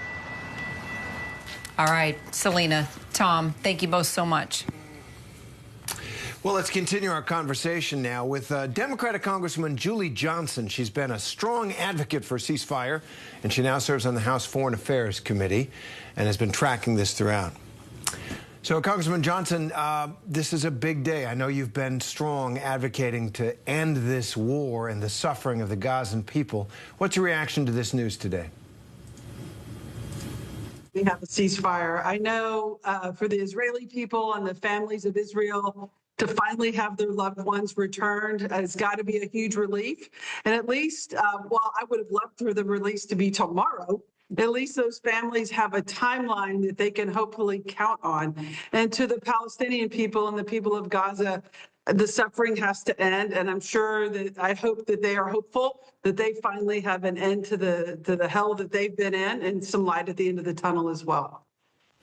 You know, we've been on the air for hours now, Congresswoman, as you know. It was first President-elect Donald Trump that immediately put out on Truth Social, epic deal. We made it happen. The Prime Minister of Qatar held this press conference acknowledging that Steve Witkoff, President-elect Trump's Middle East envoy, was in the room helping to make this happen. At the same time, after all of that, we did see the president finally come to the mic at the White House saying, this was my framework, my deal that I introduced months ago. I brought the new administration into this. Is this a situation where we should acknowledge who's responsible, who's not responsible? Maybe both. Or maybe both. Or do we just move on and say, okay, let's talk about this deal. This is what we know so far. Let's get these hostages home and let's get peace in the Middle East. Or is it important right now to talk about politics in this new administration that's about to come in 5 days and that, you know, this is a really big deal, 5 days before inauguration? You know, I think it's a little bit of both, right? This is not children on the playground trying to claim credit for something. You know, this is a significant diplomatic achievement that the Biden administration has been working on extensively. This is the core framework that they introduced back in May and has been nonstop pressured by our Secretary of State and National Security Advisor and other diplomatic teams. Having said that, it was absolutely responsible for the president to bring in the Trump team, and they're the ones that are going to have to fulfill this agreement and ensure that Israel and Hamas both comply. And so, of course, it's responsible government, and that is what we need. We need both parties to be working together to present a united front for the interests of the United States and our strong allies and those in Israel and others. And so, you know, to say who gets credit, that's really immaterial. The point that matters is a huge diplomatic achievement was achieved while President Biden was president, and now President Trump is going to have to fulfill this agreement and ensure that both parties comply. As a member of the Foreign Affairs Committee, I look forward to working with the Trump administration to effectuate this deal and to make sure that these families are returned, these hostages are returned, and hopefully we can build a peace process, because that is what we all want. All right, so on the House Foreign Affairs Committee where you serve, are you at all worried that this deal could fall apart? We've heard over and over and over again during the course of this agonizing war, oh, they're real close, and this deal is phased in. The critical phase is coming later. How confident are you that they'll be able to carry this through to an actual end to this war and to the return of the hostages? Really, I mean, I think Israel, you know, has a strong desire for the return of the hostages and the remains of those that are deceased, and for lasting peace. The people of Gaza have had enormous suffering, and they are desperate for an end to this nightmare as well. So it seems that, you know, both sides are in a place where upholding and fulfilling this ceasefire and this peace agreement is in their mutual best interest. And when that is the case, hopefully it will manifest ultimately into a final deal. Obviously, the devil is in the details. We have the next several weeks to see a final written agreement and to see the terms of that agreement and how they're implemented. And we'll all be looking at that very closely. But I'm very hopeful that this deal will hold. All right, well, Congresswoman, how will lawmakers on the Hill now work together just to ensure that this will hold? Because things in 5 days, things are changing. And, of course, I think no one will argue that they want to see anyone break this truce. The Qatar Prime Minister, or the Qatari Prime Minister, saying that there will be a process in place to anyone who does break this truce. But we still don't exactly know who or what that will be. Well, I think, you know, there is some continuity. I mean, the Foreign Affairs Committee, the Republicans have been in charge. They're going to stay in charge. Most of the body of the members of the Foreign Affairs Committee are the same from the previous Congress and going into the next Congress. There are some new members like myself that will certainly bring our own perspective to the table, but I think there'll be some continuity. There's no doubt that in the United States Congress, we really stand with our allies, and Israel is a significant ally of the United States Congress and the United States as a whole. But we also have great sympathy for the people of Gaza, and we really want this ended. And it's in the U.S. national interest for this war to end. So I do think that the Congress will come together, will unite in an oversight and a position to do whatever we can do as a country to make sure to incentivize both sides of this agreement to fulfill the terms, keep proceeding down the path of peace, and hopefully finally bring some peace to this area. All right. Well, Representative Julie Johnson, thank you very much. Appreciate it. It's always a pleasure. Congress. Thank you so much. Always. Congressman David Kustoff is one of 2 Jewish Republican lawmakers in the House now celebrating the news of this ceasefire. And Congressman Kustoff has been championing the release of the hostages, arguing and pushing for the release of these hostages and for the end of this war, even going to Israel over the summer to meet with Israeli Prime Minister and Benjamin Netanyahu, and speaking before the Knesset, their parliament there. And Tennessee Congressman David Kustoff joins us now. So, Congressman, thank you for being with us. A big day. The chairman of the House Knesset Parliamentary Friendship Group, that's what you're leading there. What's your reaction, just in general, to this long-awaited moment? Yeah, well, first of all, we're really happy. We want those hostages released as soon as they can. You know, from a historical perspective, and we remember a lot about history with the passing of Jimmy Carter a few weeks ago. You know, those hostages were released on the day of the inauguration when Ronald Reagan took the oath of office, and they were held for 444 days. As of today, the hostages that were taken by Hamas have been held for 466 days. So they've actually been held longer than the hostages in Iran, which is hard to believe. So there's a lot of credit to go around, and obviously the Israelis worked hard. The Biden administration deserves credit. President Trump, I think, deserves a lot of credit, and Stephen Witkoff and the emissaries that he sent to help negotiate. But I mentioned President Carter a moment ago because history judges now that one reason, maybe the main reason, that the hostages in Iran were released was because of the incoming presidency of Ronald Reagan. And I do think that the Hamas and the enemies of Israel recognize and remember the 4 years that the United States had under the leadership of President Trump. President Trump talked about during the campaign and afterwards that all hell would break loose, in his words, if the hostages were not released. And to your point, thankfully it's been announced that they have been, and hopefully that will take place Sunday, or maybe, again, to repeat history, Monday, the day of the inauguration of President Donald Trump. So Prime Minister Netanyahu, with whom you met with not too long ago, has made it very clear that this war wasn't going to end until Hamas was destroyed. What does how do we take that now? Do we even know, with this truce in place? We need to hear from the Prime Minister about that call to action.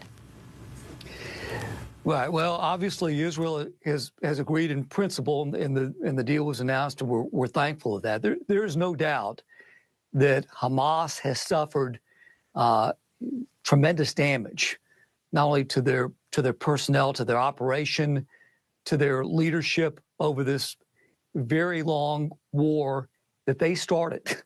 You know, we're talking about a ceasefire today. There was a ceasefire until October the 7th, 2023, when Hamas violated it.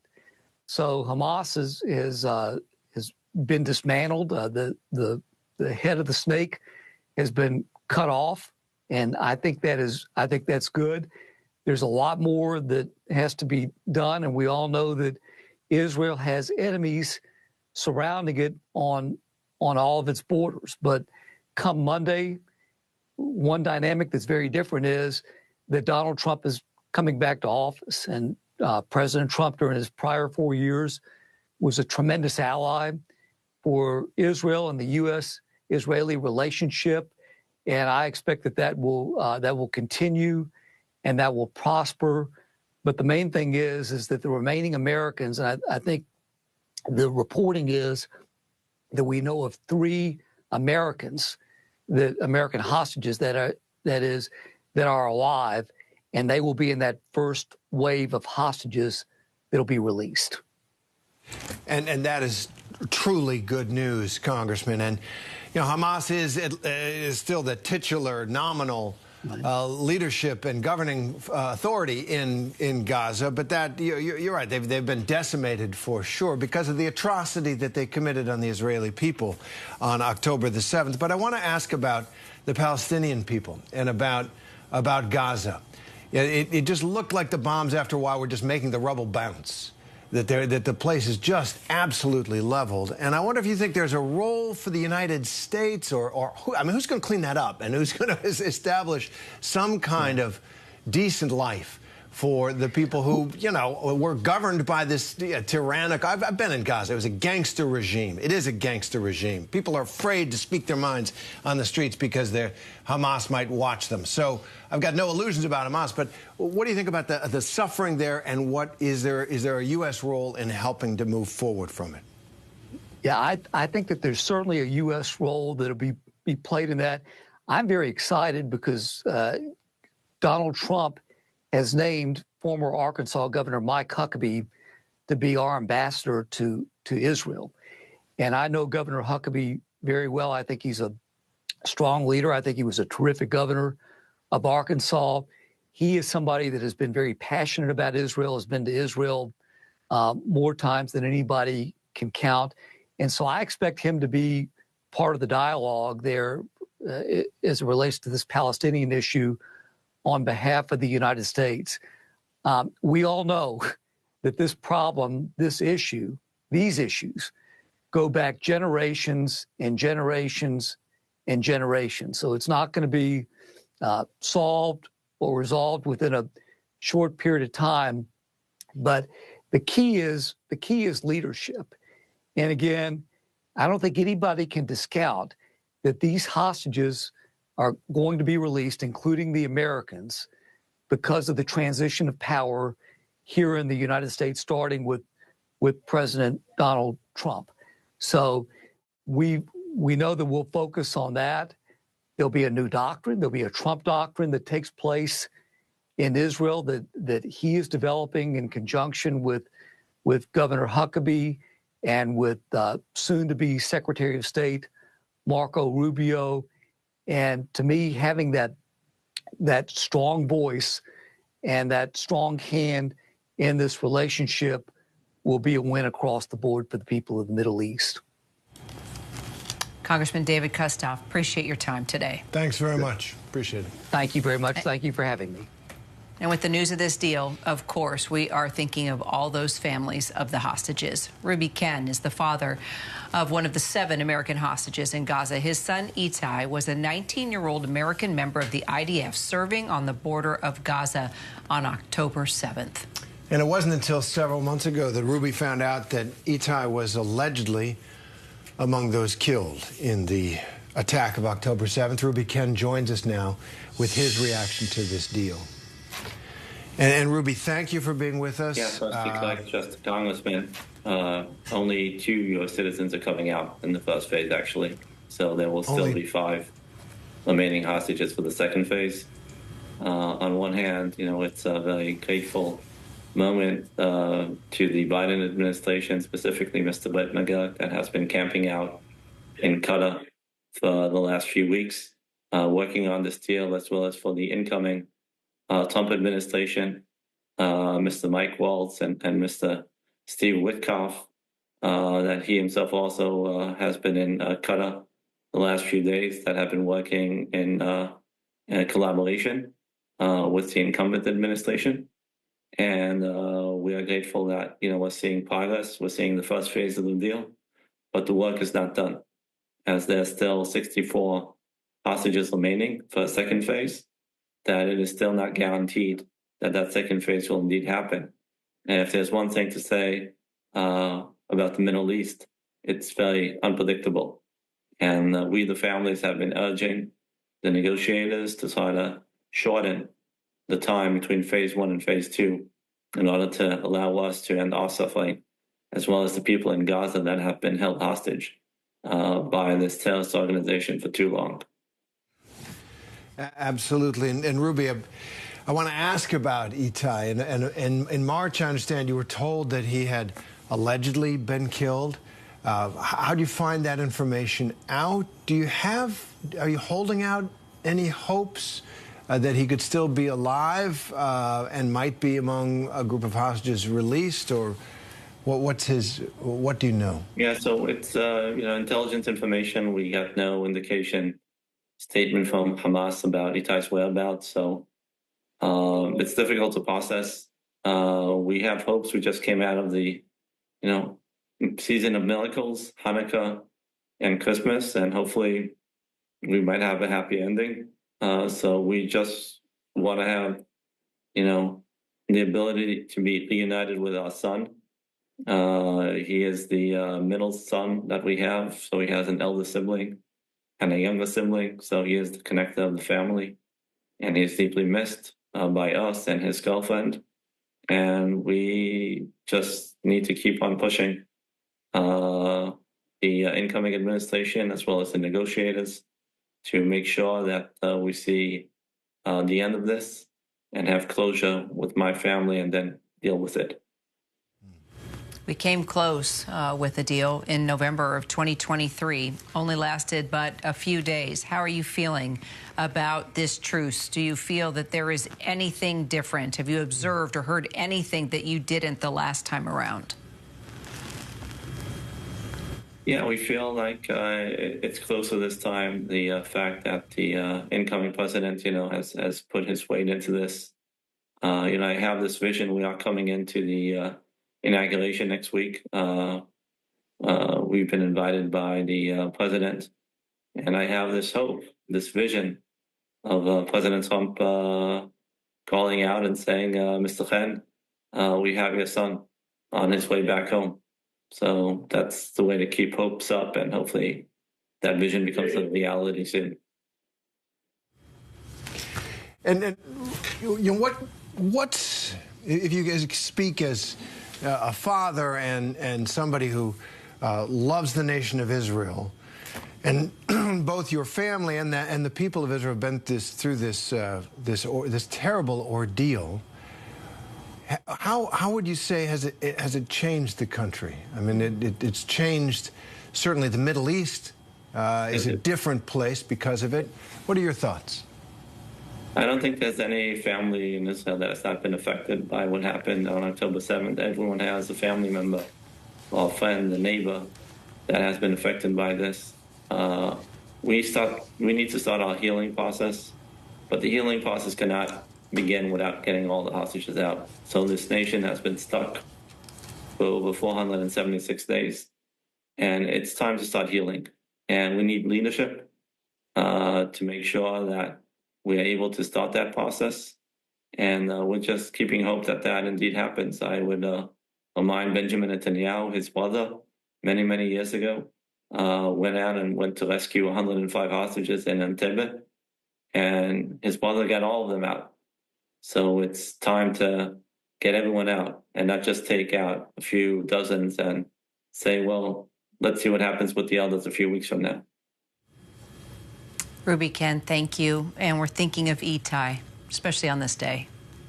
Thank you very much. God bless. Thank you. You too.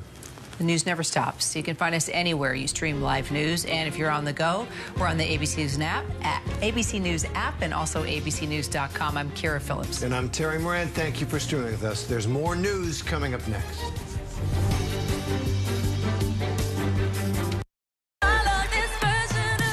America's #1 most-watched daytime talk show is ABC's The View. You all heard it here first. This is going to be must-see TV. And so much could happen. That's why it's called The what? The View. Freeze Morgan Guillory Major Crimes. Where did you get this? Check out at the dollar store. You hired me because I noticed things that you miss. Let's solve this case. Bingo. Our killer's name is Dubois. Did you just Google who's the killer on your phone, Morgan? No, I did not do that. Wherever news breaks, it's so important to always remember that lives are changed. Getting you behind the stories as they happen. ABC News Live Prime. We'll take you there. Streaming free on ABC News Live. Amanda Riley was a mother, wife. Everybody loved her. I heard the words, "You have stage 3 blood cancer." We gave our hearts, our prayers. We thought she was God's gift, but she was a liar. Why would somebody fake cancer? There's all these pictures of her in the hospital with IVs, tubing. It was only a matter of time until Amanda's whole world came tumbling down. Oh, my God! Scamanda premieres January 30th on ABC and stream on Hulu. I only have one rule. Stay out of the basement. What do you got in the basement? I can't talk about it quite yet. There's something down there that will destroy the world. We're talking about a monster, a real monster. You are in danger. Kids are disappearing.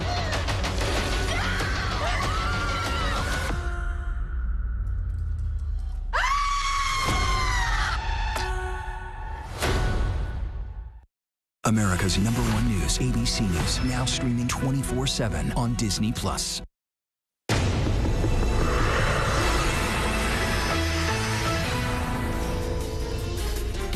After more than months of fighting, a breakthrough in the war in Gaza. Good afternoon, everyone. I'm Kira Phillips. And I'm Terry Moran. Israel and Hamas have agreed on the core elements of a ceasefire deal at long last. Israel will convene its Security Cabinet tomorrow to approve this deal. It would then take effect on Sunday. President Biden says this is the same deal that he first proposed back in May. 15 months of conflict that began with Hezbollah's brutal massacre on October the 7th. More than 15 months of terror for the hostages, their families, the Israeli people. More than 15 months of suffering by the innocent people of Gaza. Fighting in Gaza will stop, and soon the hostages will return home to their families. Joining us now, foreign correspondent Tom Soufi-Burridge from Tel Aviv. Also, senior White House correspondent Selena Wang. She is there in West Palm, just near Mar-a-Lago. Tom, let's start with you. Let's talk more about the terms of this deal. You have been talking with family members of hostages for months now, in particular today, getting reaction from them. Of course, the biggest part of this is hopefully the return of a handful of those hostages. Yeah, I mean, we're talking about 33 hostages, Kira. We are talking about all of the female hostages, so including female Israeli soldiers, that's important, all of the elderly males, all of the children. That will include, we believe, according to U.S. officials, 2 Americans. We believe that will be Keith Siegel in his 60s.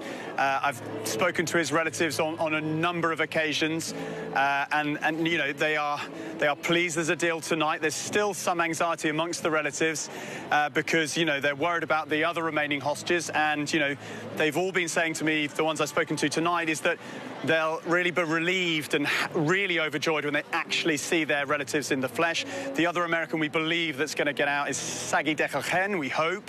We're in touch with his father, Jonathan. It's been an absolutely whirlwind of a year and a bit, with, you know, praying and thinking about their hostage, their loved ones every single day. And look, we're at Hostage Square, and this is just one of the art installations, guys. I mean, it's a tunnel they've constructed here. It's pretty poignant, as you can see. I mean, have a look inside. You know, this is just one sort of symbolic reminder that, you know, many of the hostages, we believe, have been held for much of the time inside tunnels like these. But it's also about, you know, Palestinian prisoners being released from Israeli prisons, hundreds of them being exchanged in this initial 6-week ceasefire. The Gaza Strip flooded with humanitarian aid as part of that deal, and Israeli troops withdrawing from pretty much the entire Gaza Strip. But crucially, we believe Israeli troops will still have a presence along a strip of land known as the Philadelphia Corridor.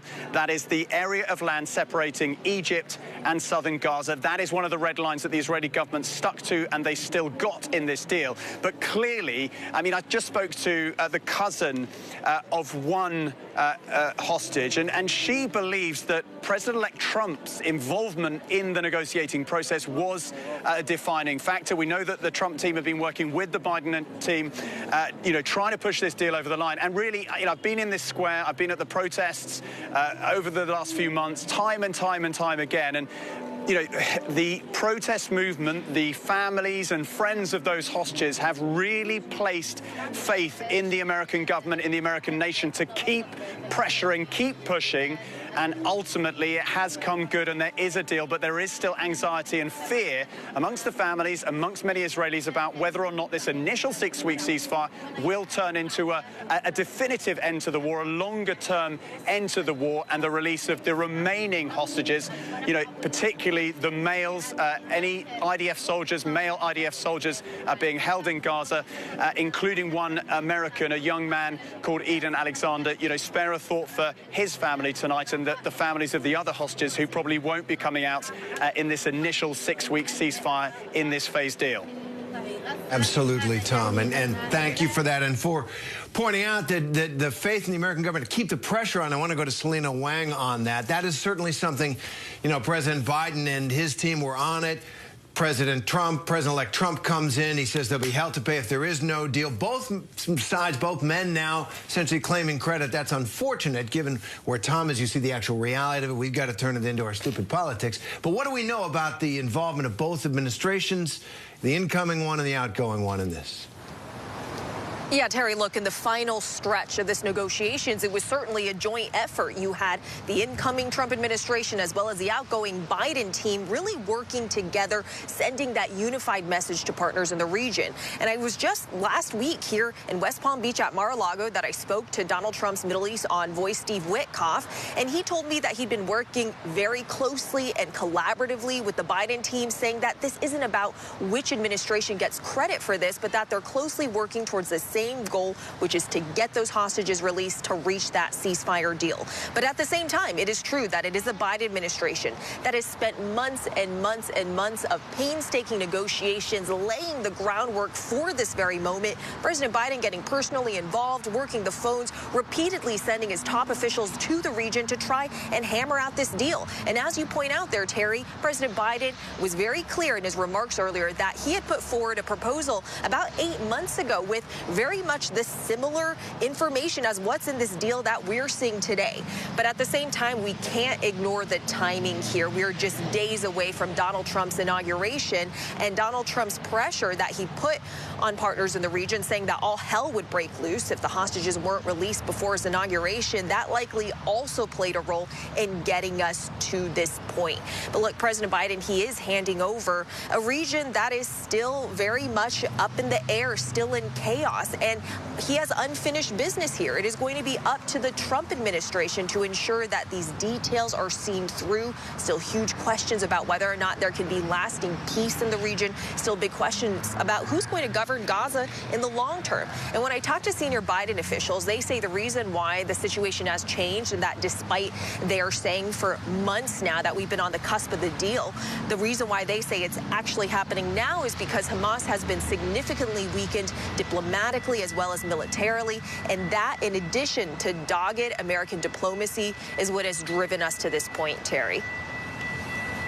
All right, Selena, Tom, thank you both so much. Well, let's continue our conversation now with Democratic Congresswoman Julie Johnson. She's been a strong advocate for a ceasefire, and she now serves on the House Foreign Affairs Committee and has been tracking this throughout. So, Congressman Johnson, this is a big day. I know you've been strong advocating to end this war and the suffering of the Gazan people. What's your reaction to this news today?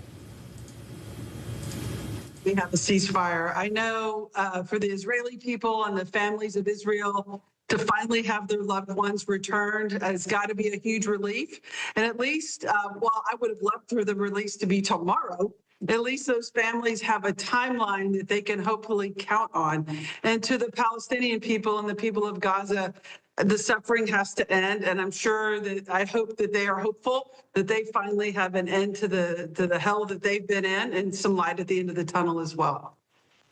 You know, We've been on the air for hours now, Congresswoman, as you know, it was first President-elect Donald Trump that immediately put out on Truth Social, epic deal. We made it happen.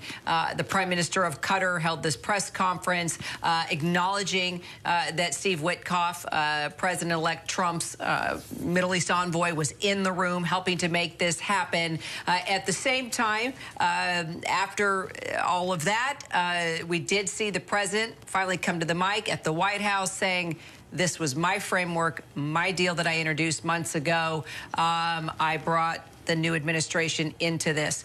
Is this a situation where we should acknowledge who's responsible, who's not responsible? Maybe both. Or maybe both. Or do we just move on and say, okay, let's talk about this deal. This is what we know so far. Let's get these hostages home and let's get peace in the Middle East. Or is it important right now to talk about politics in this new administration that's about to come in 5 days and that, you know, this is a really big deal, 5 days before inauguration?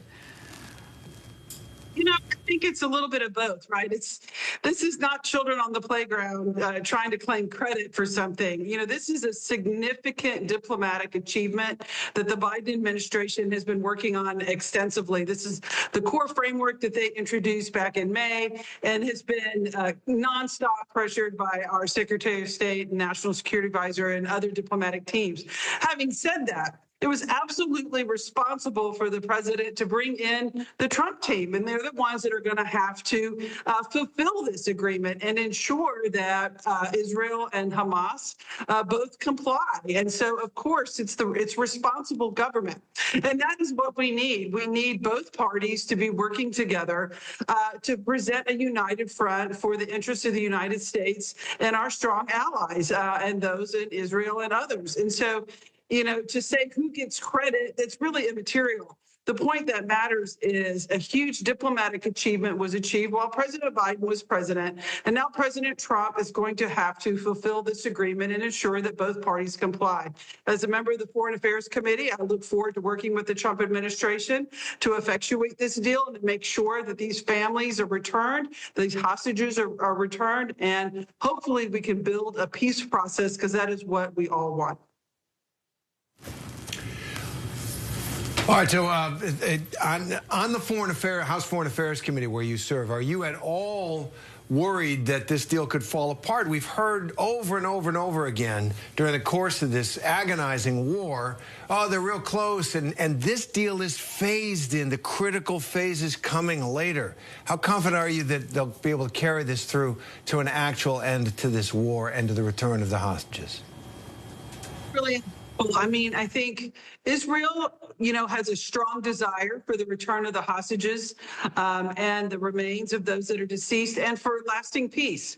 The people of Gaza have had enormous suffering, and they are desperate for an end to this nightmare as well. So it seems that, you know, both sides are in a place where upholding and fulfilling this ceasefire and this peace agreement is in their mutual best interest. And when that is the case, hopefully it will manifest ultimately into a final deal. Obviously, the devil is in the details. We have the next several weeks to see a final written agreement and to see the terms of that agreement and how they're implemented. And we'll all be looking at that very closely.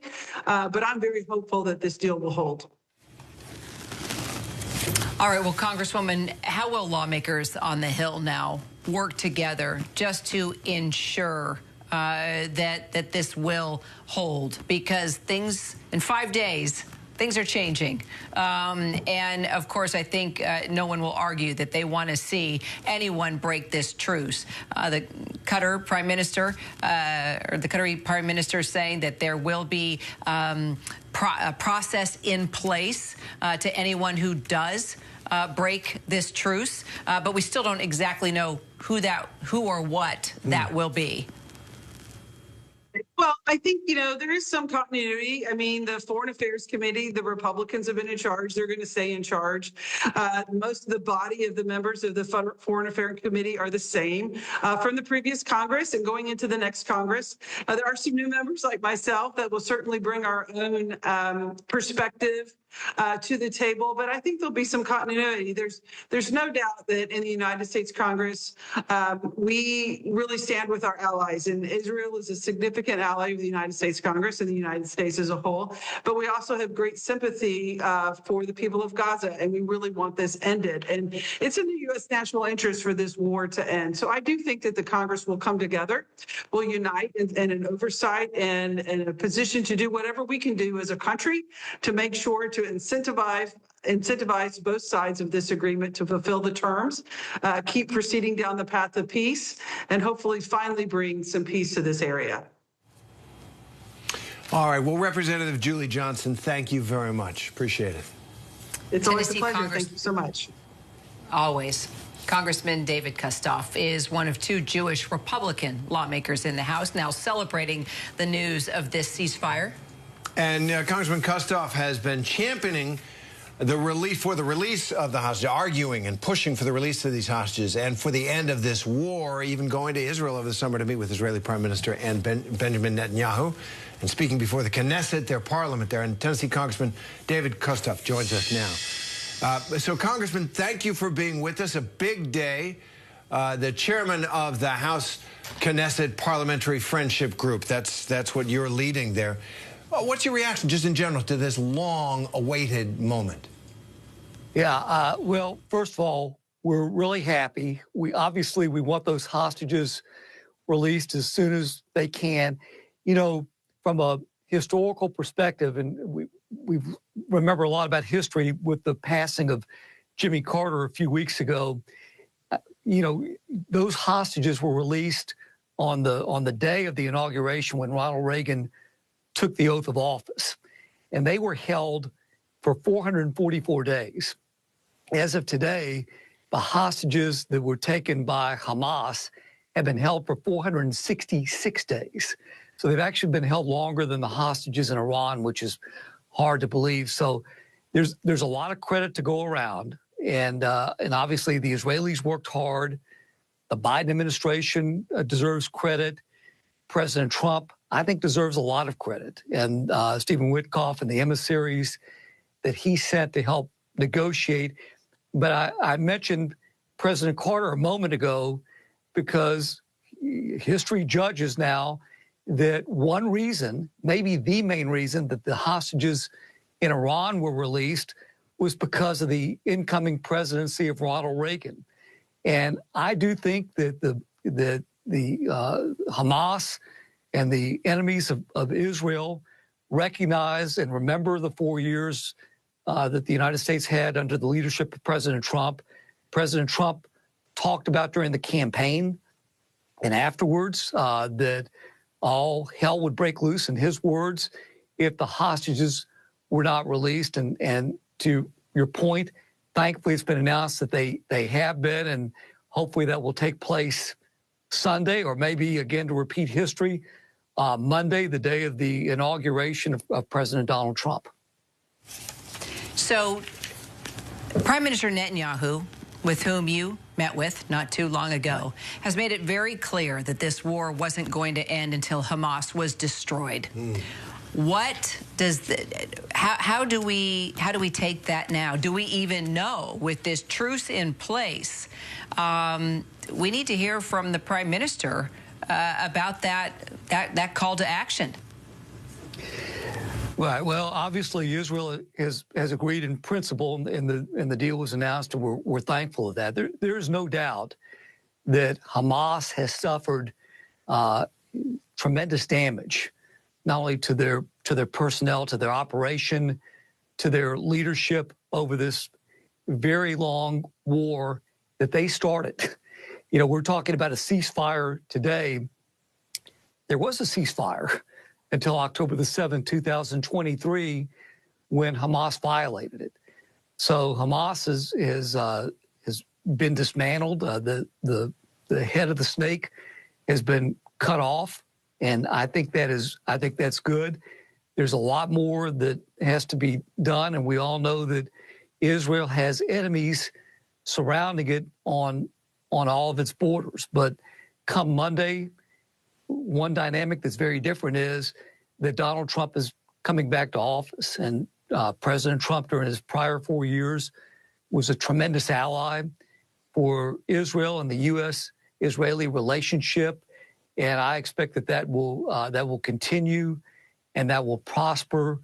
But the main thing is that the remaining Americans, and I think the reporting is that we know of 3 Americans, the American hostages that are alive, and they will be in that first wave of hostages that'll be released. And that is truly good news, Congressman. And Hamas is still the titular nominal leadership and governing authority in Gaza, but that you're right, they've been decimated for sure because of the atrocity that they committed on the Israeli people on October the 7th. But I want to ask about the Palestinian people and about Gaza. It just looked like the bombs after a while were just making the rubble bounce, that the place is just absolutely leveled. And I wonder if you think there's a role for the United States or who's going to clean that up and who's going to establish some kind of decent life for the people who, were governed by this tyrannical. I've been in Gaza. It was a gangster regime. It is a gangster regime. People are afraid to speak their minds on the streets because Hamas might watch them. So I've got no illusions about Hamas, but what do you think about the suffering there, and what is there a U.S. role in helping to move forward from it? Yeah, I think that there's certainly a U.S. role that'll be played in that. I'm very excited because Donald Trump has named former Arkansas Governor Mike Huckabee to be our ambassador to Israel. And I know Governor Huckabee very well. I think he's a strong leader. I think he was a terrific governor of Arkansas. He is somebody that has been very passionate about Israel, has been to Israel more times than anybody can count. And so I expect him to be part of the dialogue there as it relates to this Palestinian issue on behalf of the United States. We all know that this problem, this issue, these issues go back generations and generations and generations. So it's not going to be solved or resolved within a short period of time. But the key is leadership. And again, I don't think anybody can discount that these hostages are going to be released, including the Americans, because of the transition of power here in the United States, starting with President Donald Trump. So we know that we'll focus on that. There'll be a new doctrine. There'll be a Trump doctrine that takes place in Israel that he is developing in conjunction with Governor Huckabee and with soon-to-be Secretary of State Marco Rubio. And to me, having that strong voice and that strong hand in this relationship will be a win across the board for the people of the Middle East. Congressman David Kustoff, appreciate your time today. Thanks very much. Appreciate it. Thank you very much. Thank you for having me. And with the news of this deal, of course, we are thinking of all those families of the hostages. Ruby Ken is the father of one of the 7 American hostages in Gaza. His son, Itai, was a 19-year-old American member of the IDF serving on the border of Gaza on October 7th. And it wasn't until several months ago that Ruby found out that Itai was allegedly among those killed in the attack of October 7th. Ruby Ken joins us now with his reaction to this deal. And Ruby, thank you for being with us. Yeah, so just Congressman, only 2 U.S. citizens are coming out in the first phase, actually. So there will still be 5 remaining hostages for the second phase. On one hand, it's a very grateful moment to the Biden administration, specifically Mr. Brett McGurk, that has been camping out in Qatar for the last few weeks, working on this deal, as well as for the incoming Trump administration, Mr. Mike Waltz and Mr. Steve Witkoff, that he himself also has been in Qatar the last few days, that have been working in collaboration with the incumbent administration. And we are grateful that, we're seeing progress. We're seeing the first phase of the deal, but the work is not done, as there's still 64 hostages remaining for a second phase, that it is still not guaranteed that second phase will indeed happen. And if there's one thing to say about the Middle East, it's very unpredictable. And we, the families, have been urging the negotiators to try to shorten the time between phase 1 and phase 2 in order to allow us to end our suffering, as well as the people in Gaza that have been held hostage by this terrorist organization for too long. Absolutely. And Ruby, I want to ask about Itai. And in March, I understand you were told that he had allegedly been killed. How do you find that information out? Are you holding out any hopes that he could still be alive and might be among a group of hostages released, or what do you know? Yeah, so it's intelligence information. We got no indication statement from Hamas about Itai's whereabouts, so it's difficult to process. We have hopes. We just came out of the season of miracles, Hanukkah and Christmas, and hopefully we might have a happy ending. So we just want to have, the ability to be reunited with our son. He is the middle son that we have, so he has an elder sibling and a younger sibling, so he is the connector of the family, and he's deeply missed by us and his girlfriend. And we just need to keep on pushing the incoming administration as well as the negotiators to make sure that we see the end of this and have closure with my family and then deal with it.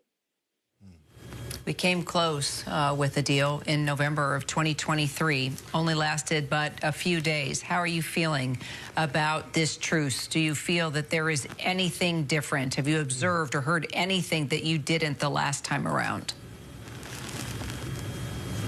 Yeah, we feel like it's closer this time. The fact that the incoming president, has put his weight into this.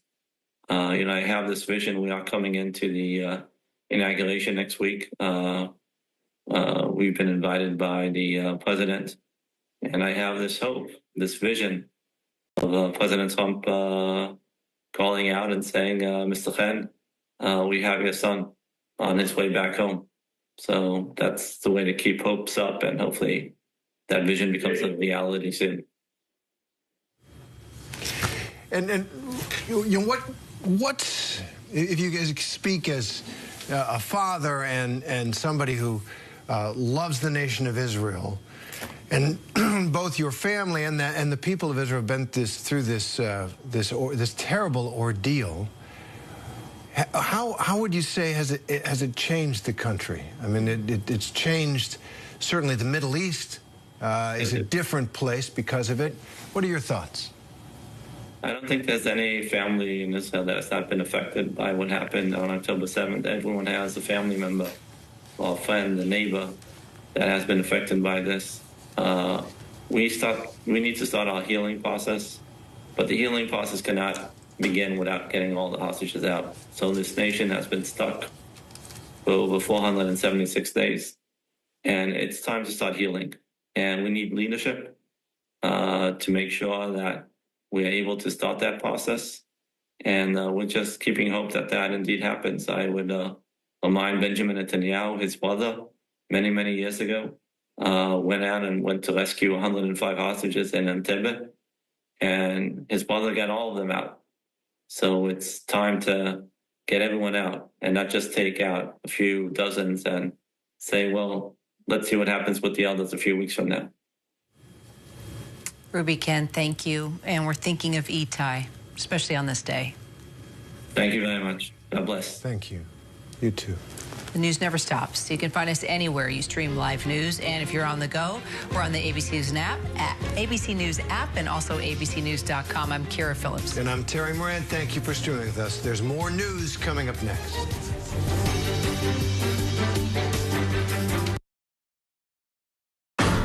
You're watching America's #1 streaming news, ABC News Live. Breaking news, exclusives, live reporting across the globe. Keep streaming with ABC News Live. So what would you do? I didn't think they were going to send me a female driver. I'm not getting in the car with you. If you saw a professional female driver treated like this. I don't trust women drivers. I would like a male driver. Can you call your boss? I'm a professional. I've been doing this for years.